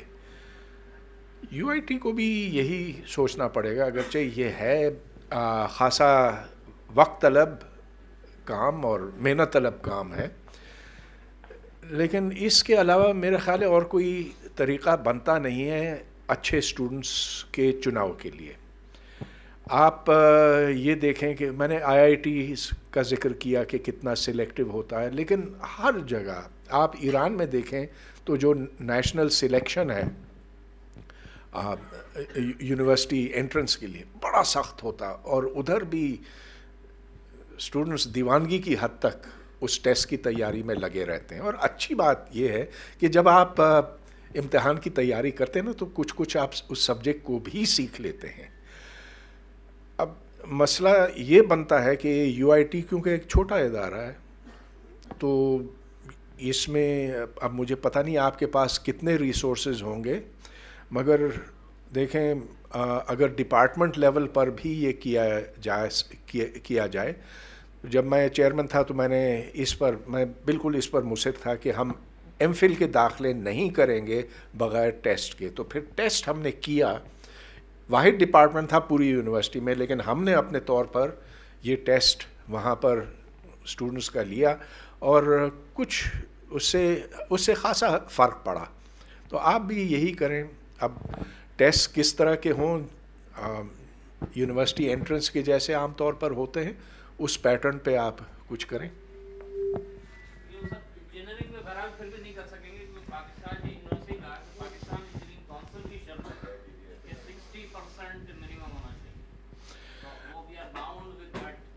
اچھا چلیے، اگر آپ کے پاس ڈھیر سارے ایپلیکنٹس ہیں جو اس کٹ سے اوپر ہیں تو پھر ان میں سے اگر چننا پڑا پھر آپ یہ کر سکتے ہیں. جی سر میرا خیال میں اس میں کچھ اس حوالے سے بات کی جا سکتی ہے کیونکہ ابھی ریسنٹلی راؤ بھی جس طرح انٹیریئر سے کچھ لوگوں کو جو ہے سلیکٹ کیا 40% کے اراؤنڈ مارکس ہیں اس میں کافی چل بھی رہا بھی اس حوالے سے. تو ہم بھی تو اس طرح کی بات کر سکتے ہیں کہ بھائی یہ اسٹوڈنٹس کوالیفائی کرتے ہیں، یا کوئی پاکستانی جنہیں کونسل کے سامنے بات رکھ سکتے ہیں اس طرح کی، اگر بھی کیس اس طرح کا بنایا جائے تو آئی گیس ہو سکتا ہے. جی بالکل، اور ہو سکتا اور کرنا چاہیے. آپ نے اخبار میں بھی پڑھا ہوگا کہ اب بورڈ کے امتحان میں وہ 1100 میں سے 1100 لینے لگے ہیں. کئی اسٹوڈنٹس ہیں فل مارکس 1100 سے زیادہ. ہاں ہاں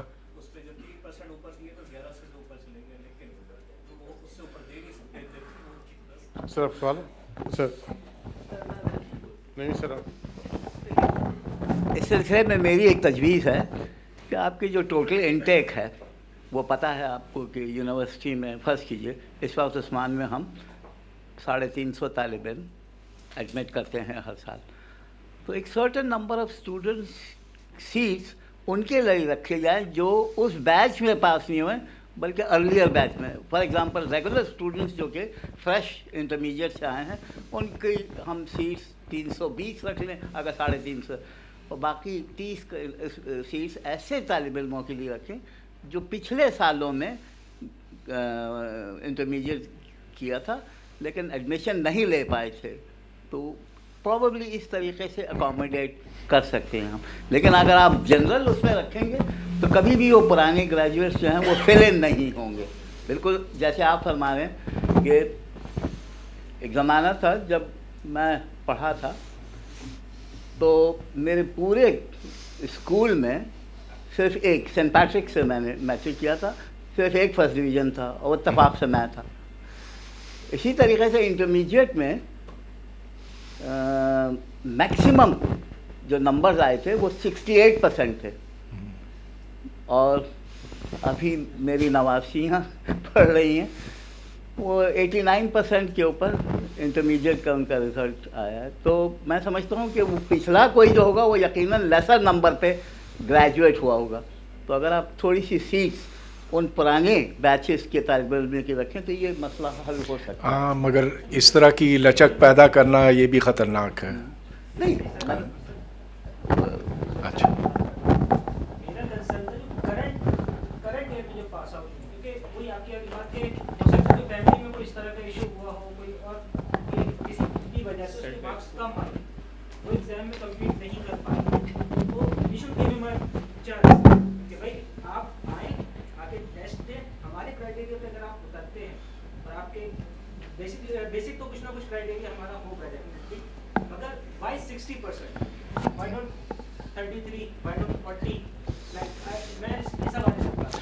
جی ٹھیک ہے، دیکھیں کٹ تو خیر اس کا فیصلہ آپ ہی کریں گے، لیکن بنیادی بات یہ ہے کہ اگر آپ کو اچھی اسٹوڈنٹ باڈی ملتی ہے تو ٹیچر بھی اسی حساب سے زیادہ موٹیویٹڈ ہوتا اور ٹیچنگ کی کوالٹی بھی اسی حساب سے بہتر ہوتی ہے. تو it is in the interest to get a good strong student body.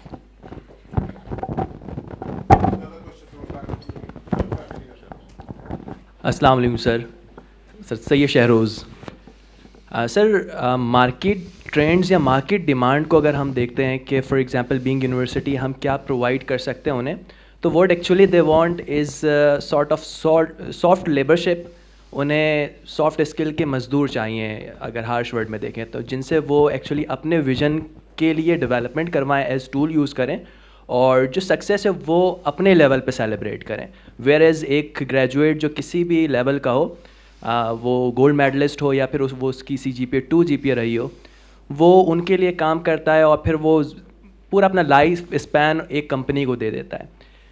Where as اس پوری جرنی میں اس کا کوئی کنسرن نہیں رہتا کہ میں سوسائٹی کے لیے کیا کر سکتا ہوں ایز الون, مجھے اور کیا کرنا چاہیے. اس کی ایک ہی جنگ ہوتی ہے کہ مجھے جس دن پاس آؤٹ ہونا ہے نیکسٹ ڈے سے اپنا بریڈ ون کرنا ہے, بریڈ ونر بنوں میں, اور اس کے لیے بس وہ سسٹم کو کریک کرنا چاہتا ہے کہ مجھے جاب کیسے ملے. تو ویئر ایز رازق اللہ تعالیٰ اس چیز پہ بینگ مسلم میرا ایمان ہے ہم سب کا ہونا چاہیے. ہم سوسائٹی کے لیے کیا کر سکتے ہیں اور ایکچولی کون کون سی ایسی چیزیں ہیں جس میں ہمیں ایز اے اسٹوڈنٹ ڈیولپمنٹ کرنی چاہیے. انڈیویجول لیول پہ کوئی نہیں کر سکتا, بٹ یونیورسٹی لیول پر ہم اس کو اپنے ویژن کا پارٹ بنا سکتے ہیں. تو میں چاہوں گا آپ اس میں بھی تھوڑی سی ڈائریکشنز ہمیں دیں کہ ہم جسٹ سافٹ لیبر نہ بنا رہے ہوں, ہم واقعی ہیروز بنا رہے ہوں.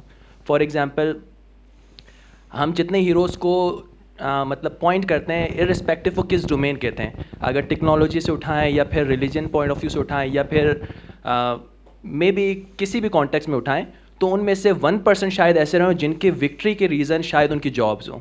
ویئر ایز ادر اسپیکٹس میں ہم کوٹ ان کو کر رہے ہوتے ہیں جنہوں نے بیانڈ سم تھنگ کیا ہو. لیکن جو ٹولز جو چیز پلان ہم کر رہے ہیں لیسن پلان سے لے کے ڈے اینڈ تک, انفیکٹ یونیورسٹی کی سکسیس کرائٹیریا کو بھی ہم دیکھتے ہیں کہ ہماری المز فلانی جگہ جاب کر رہی ہے اس پوزیشن پہ, ہمارا پلیسمنٹ ریشو یہ ہے. تو ہم اپنے کرائٹیریا کو اپنے روبرکس کو غلط ڈائمینشن میں سیٹ کرتے ہیں اور پھر ایکسپیکٹ کر رہے ہوتے ہیں کہ جو چیز ڈلیور ہوگی وہ کچھ اور ہوگی. تو اس میں سر یور یہ بات آپ کی بہت ٹھیک ہے کہ جو سافٹ لیبر آپ نے لفظ استعمال کیا نا, بڑا اچھا لگا مجھے کہ کسی ملٹی نیشنل میں آپ جا کر مینٹیننس انجینئر لگ جاتے ہیں ٹیلی کمیونیکیشنز کے لیے, نوکری لگ گئی, کوئی اس میں انوویشن نہیں, کوئی بڑا کام نہیں, لیکن ٹھیک ہے پیٹ پالنے کے لیے کافی ہے.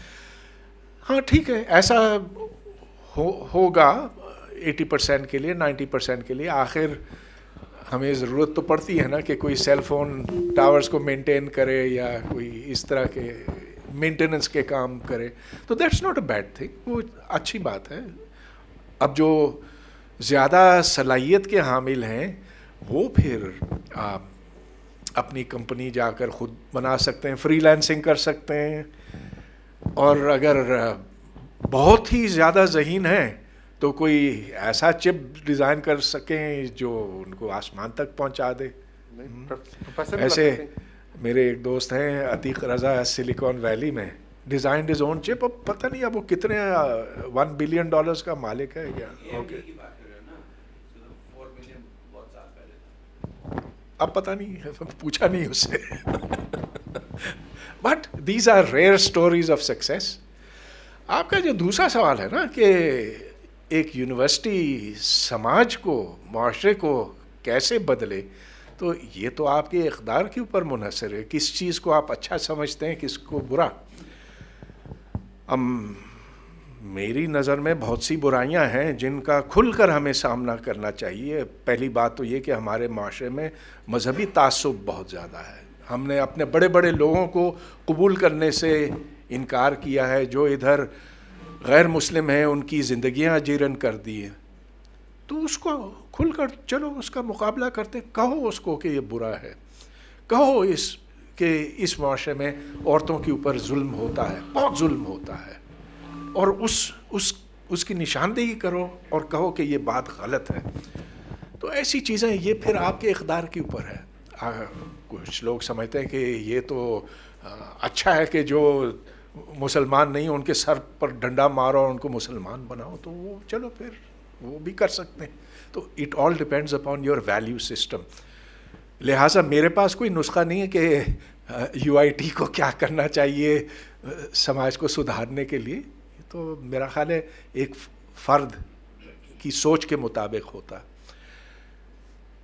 आगे देखिए इसमें जस्ट टू ऐड, देखिए जो हमारे मसाइल हैं, some of them are unique and some of them are actually common in other places too. तो what I talked about earlier कि हम post colonial society हैं, हमारे यहाँ corruption है, और उसके बाद post colonial के बाद we went to imperialism and all that. So there are other places that are tackling this too. They're tackling this in a different way, and we can learn from them. And the one example I talk about is Asisi in Ghana. Africa में जो corruption है, I mean, उसके बाद पाकिस्तान आपको बहुत ही साफ सुथरा लगने लग जाता है, राइट? लेकिन जब उन्होंने सीशी जिसने बनाई, he made a lot of money at Microsoft, he was working there, went back, partnered with Olin, partnered with other schools. And what they decided was whatever happens outside the walls of Asisi, they may not be able to control. लेकिन हमारे यहाँ एक लफ्ज़ है, which is what they used. Asisi के अंदर जगह मुकद्दस है. They said कि we will not tolerate cheating. So one of the most important ceremonies is that when you come in as a student, जिस तरह निकाह में आप लोगों के गवाह के सामने साइन करते हैं ना, in front of the entire student body you sign the honor code. And they said कि look, this is it's our value. It is our core value. Now Asisi is a remarkable university. उन्होंने अपना बड़ा simple बनाया हुआ है कि हमारा क्या mission है, is to train or is to educate the next generation of African leaders. Will they succeed? I don't know, but at least they have taken a very solid step in that direction. They're putting a solid effort into it. I don't know if you know Marsha Grant or not, right? So Marsha was there as provost. Right after, because she'd come to AKU. After Khan, yes. After Khan, she was at FC for a little bit, and then I think she went to Asisi for a little bit, right? So that's the thing is कि मैं अभी चंद दिन पहले I was at a Vice Chancellor's conference, and I was sitting at a table, and it's sort of surprising, it's shocking, कि how little the academic leadership in Pakistan reads. It's sad. There's some people who do, they're on the ball, they read a lot about it. Lekin people don't know what's happening at Ashoka University in India, right? You know about Ashoka, right? That was another very interesting model.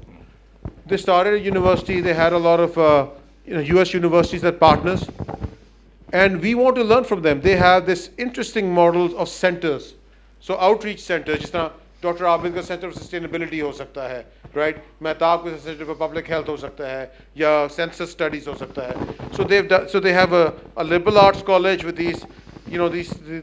these joint centers to go through that. So you don't have to innovate everything yourself, right? जिस तरह आप जब कोई तहकीकात करते हैं, you look at some research, you look at prior art, you look at literature search. Similarly, there's amazing innovations happening in education today.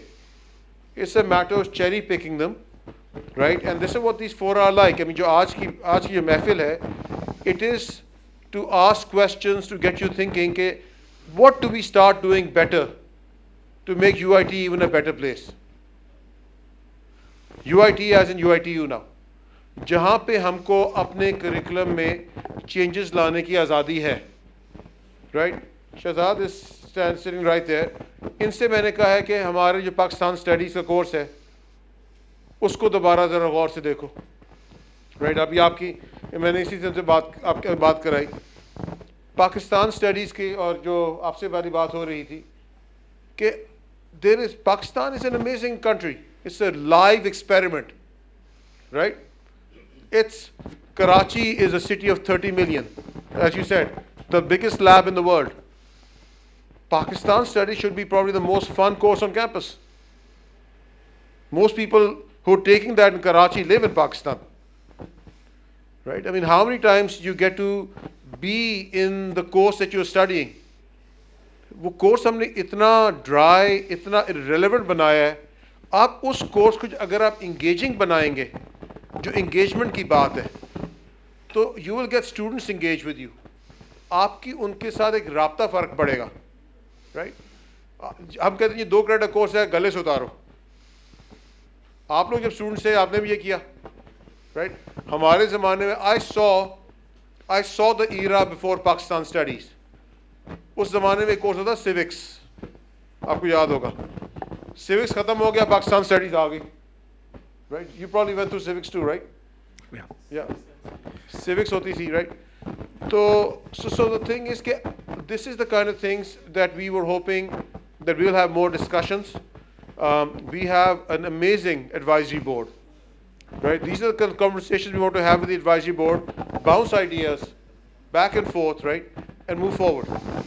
لیکن ایک بات ہے یہاں پہ, صرف انگیجنگ کی بات نہیں ہے, یہاں سچ بولنے کی ضرورت ہے, اور وہ شاید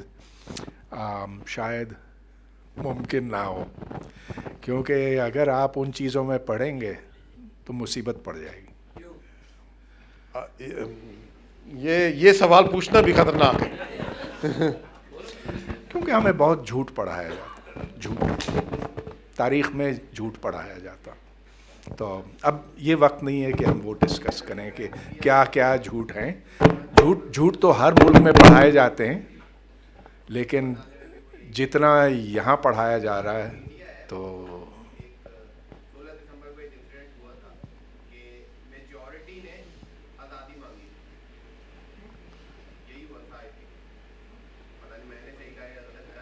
کیا کہ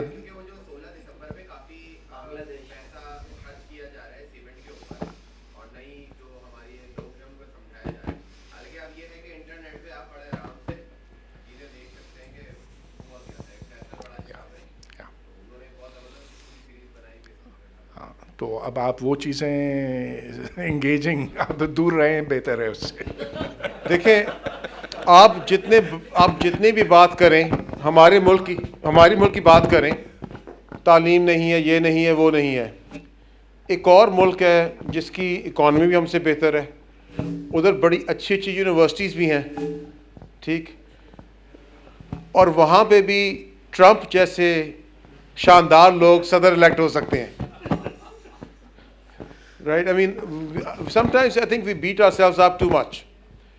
جب آپ کہو کہ یار جہاں پڑھے لکھے لوگ ہیں, انگوٹھا چھاپ نہیں ہیں, وہاں پہ جب ٹرمپ جیسے لوگ الیکٹ ہو سکتے ہیں, تو maybe we're not doing all that bad. I know we're not doing good. Any thoughts on that?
Assalamu alaikum, sir.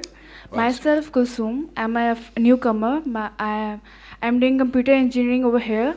It's my first semester. My query is that how can we make our education system easier for students?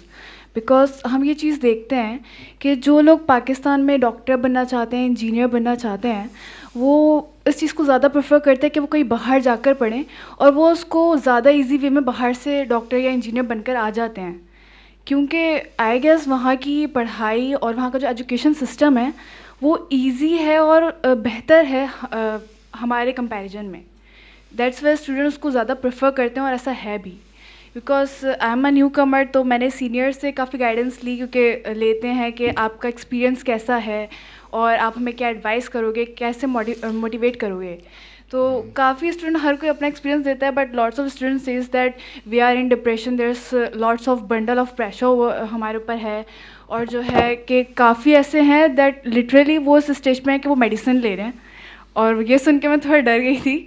But میں یہی پوچھنا چاہتی ہوں آپ سے کہ اگر آپ UIT کو دیکھیں تو آپ ایسا کیا چیز بولیں گے کہ آپ اس سے اپنی ہماری ایجوکیشن سسٹم کو ایزیئر بنائیں, کہ وہ برڈن نہ بنے بلکہ وہ ہمارے لیے ایک انسپریشن ہو, بلکہ وہ ہم اس کو اس وے میں کر سکیں کہ وہ ہمارے لیے پریشر نہ ہو بلکہ انٹرٹینمنٹ کی وے میں ہو, کہ ہم اس کو زیادہ اچھے سے ایبزارب اور انہیل کر سکیں. مجھے پتہ نہیں آپ کو کس نے بتایا کہ باہر ڈگری آسانی سے ملتی ہے. اصل میں تو کسی اچھی یونیورسٹی سے ایک ڈگری لینا جان جوکھوں کا کام ہوتا, بڑی محنت کرنی پڑتی ہے, اتنی زیادہ کہ لوگوں کا, اسٹوڈنٹس کا ذہنی توازن بھی بعض دفعہ بگڑ جاتا. یہاں آپ ڈگری بڑی آسانی سے لے سکتے ہیں, بعض جگہوں پہ اتنی آسانی سے کہ کچھ سیکھے بغیر آپ کو سرٹیفکیٹ یا ڈگری مل جاتا. تو ایسا بالکل نہیں ہے. جتنی اچھی یونیورسٹی ہوگی اسی حساب سے اسٹوڈنٹ سے زیادہ محنت کرائی جائے گی. اس میں let me just add, MIT used to have student suicides at a huge rate. They actually put junglas around the top of buildings so people would have a more difficult time jumping off, right? So this is it. Now, aapne jo sawal pucha, again, we've been looking into it. And I'm glad you brought the question up. I forgot to mention this. So there are different rankings. Most rankings are, junk in, junk out. But some people put some effort into it. So one of the colleges that does seem very interesting is a place called Pomona, in California. So Pomona is a very interesting college that in terms of workload, it's really high. ٹھیک ہے, رگڑا بہت ہے. But what surprisingly is that in terms of student happiness, it is also very high. So one of the things that I am extremely curious to learn is that what is their magic mix? وہ کون سا چاٹ مسالہ ڈالتے ہیں, right? So in the position that I'm in, this is what I look at. I know that I can turn the pressure up and I can make the academics more rigorous, but I also have to work about what is the maximum cognitive load you can sustain, semester after semester after semester. What kind of pressures will you be under? So one of the places that I really want to go and learn and possibly spend 2 or 3 or 4 days there and experience and absorb is how does Pomona do it, right? So you look at rankings of highest perceived workload and student happiness, and there are a couple of colleges that are very different. High workload, Pomona is, again, extremely competitive to get in. Probably, as hard as Williams or Swarthmore or, right, or Cornell or Ivy League school or more. It's that hard to get in. So the students who come there are the best of the best. But the same kind of students will go to other schools, and they will not have the same happiness index. They will have the same rigor necessarily. So not everything has to be invented by you. Go learn, and we want to go and learn from those people. So yes, it is an issue for us. Workload here is okay. Sameer, just before I do, let me just add something. ایک second, just to follow up on that. دیکھیں, یہ صرف بات تعلیم کے شعبے کی نہیں ہے. اگر آپ صنعتوں میں دیکھیں, فیکٹریوں میں دیکھیں, تو ہمارے مزدور اس طرح سے محنت نہیں کرتے, اس طرح سے کام نہیں کرتے جس طرح سے مثال کے طور پہ چائنا میں کرتے ہیں. اب چائنا نے یہاں پر انڈسٹریز کیوں نہیں لگائیں؟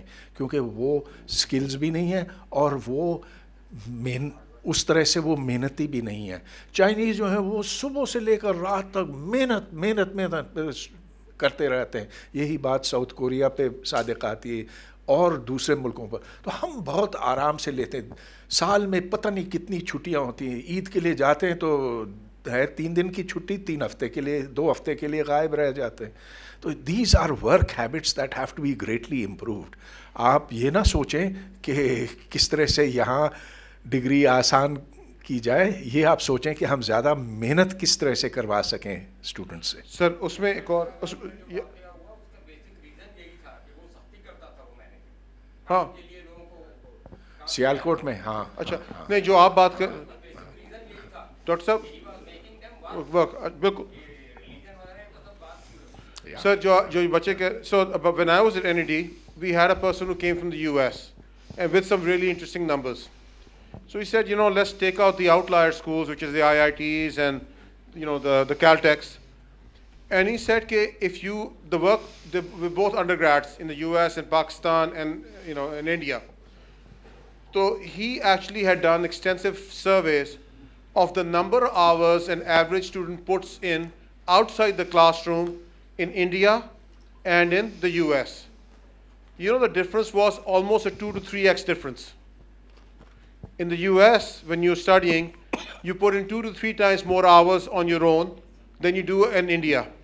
So us waqt Bilal, I think this is when Bilal was my student at NED. So we did a similar study for NED, which is a top tier school in Pakistan. And we were just blown away with the numbers. We were about half of India. So we are about a quarter of the workload outside the classroom on a weekly basis than in a middle to good school in the US.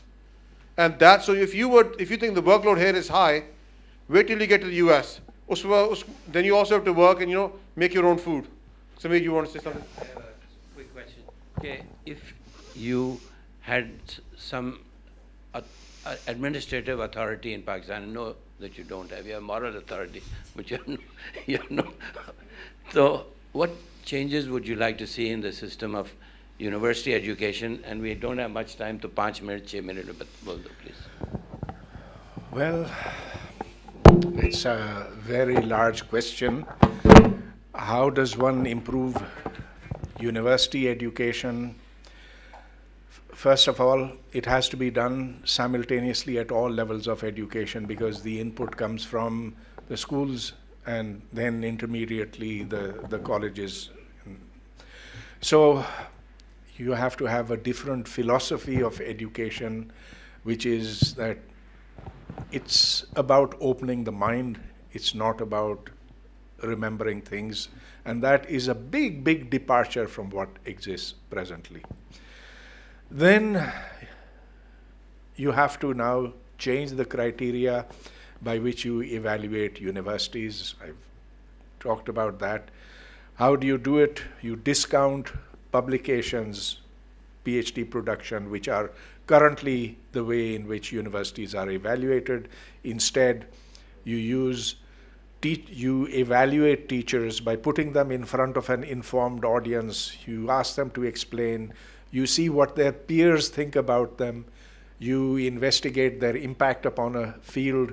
You see how active they have been in industry, whether they have generated a company, whether you have to be flexible in judging people, but your way of selecting university teachers is absolutely critical. So instead of focusing exclusively on infrastructure, I would say, focus on the human dimension first. That is what really matters. And then ultimately, it is the nature of your industry, how much it wants to absorb the products of universities and how it can be useful to them. You cannot have universities producing people who then have no jobs in that country. And so if students want to go into a particular area, so let's talk about chip design. Okay, there is no chip manufacturing plant in Pakistan, and there will not be, and it makes no sense. Yet it does make sense because there are places in Singapore, in Korea, China, which will look at good chips, competitive ones designed for a specific purpose, and they will buy it off you. And if what you've done is good, then that student benefits individually, the teacher benefits, the university benefits. And so it has to be done in a very intelligent way. We have to see that now universities, there are 20,000 universities in the world, that their products will be assessed not by the degrees they give, the pieces of paper they hand out, but according to the more measurable quantities, like who gets jobs where, who makes an impact upon the field, who writes books that are read, who writes papers that actually make an impact. And again, there is a difficulty there because you can have citation cartels. So it's complicated, it's not easy. Focus upon quality over quantity. We have been going in the wrong direction since 2002. It's time to correct that.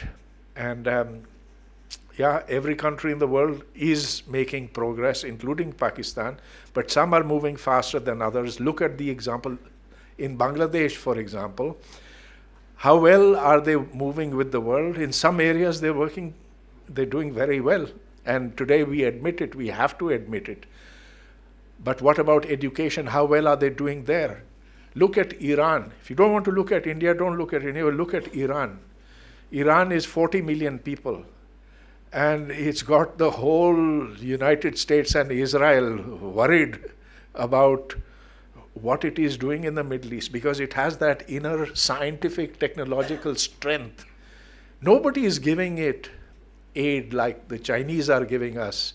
The Chinese are, maybe they'll sell to everyone, maybe they'll sell a few things to, but Iran is doing it on its own. Why is it doing it on its own? Because it has a very strong mathematics and physics and basic sciences programs, education rather I should say, in its schools, in its colleges and its universities. Today, if you look at Iran's theoretical physicists, I'd say they are very good.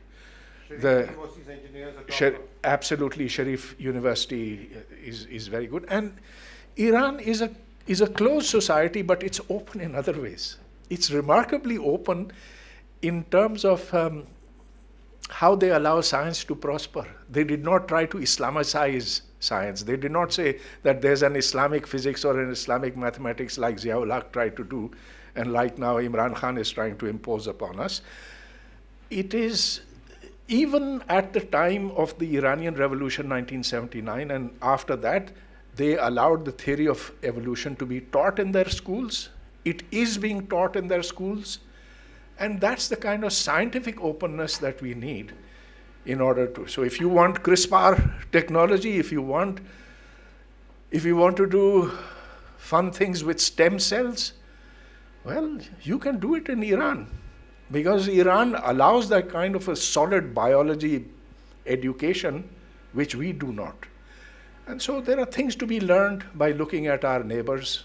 Look here, look there, but don't look at Afghanistan. Thank you. So I request the Chancellor to present a memento to our guest.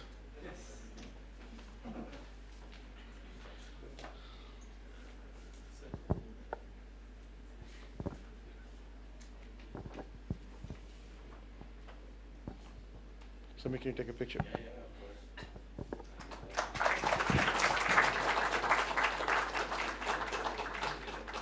All right, somebody's taking pictures, so you need to do it again.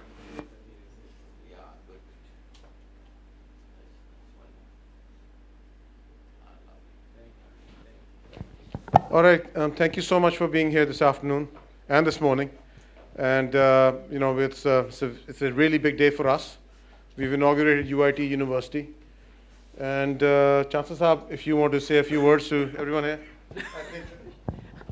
All I want to say is thank you so much for participating, and I think it was a great question in our session, and I'm sure the wisdom that was spoken here would be grasped by the students and the faculty, and we would take advantage of all this great knowledge from Pervez Hoodbhoy Saab. Pervez Saab, thank you so much. Thank you, sir. We have a tea arrangement outside, and prior to that, we have a logo unveiling. Because of the governor's paucity of time, we couldn't do it. So let it be from Chancellor's. जी जी बिल्कुल आइए sir.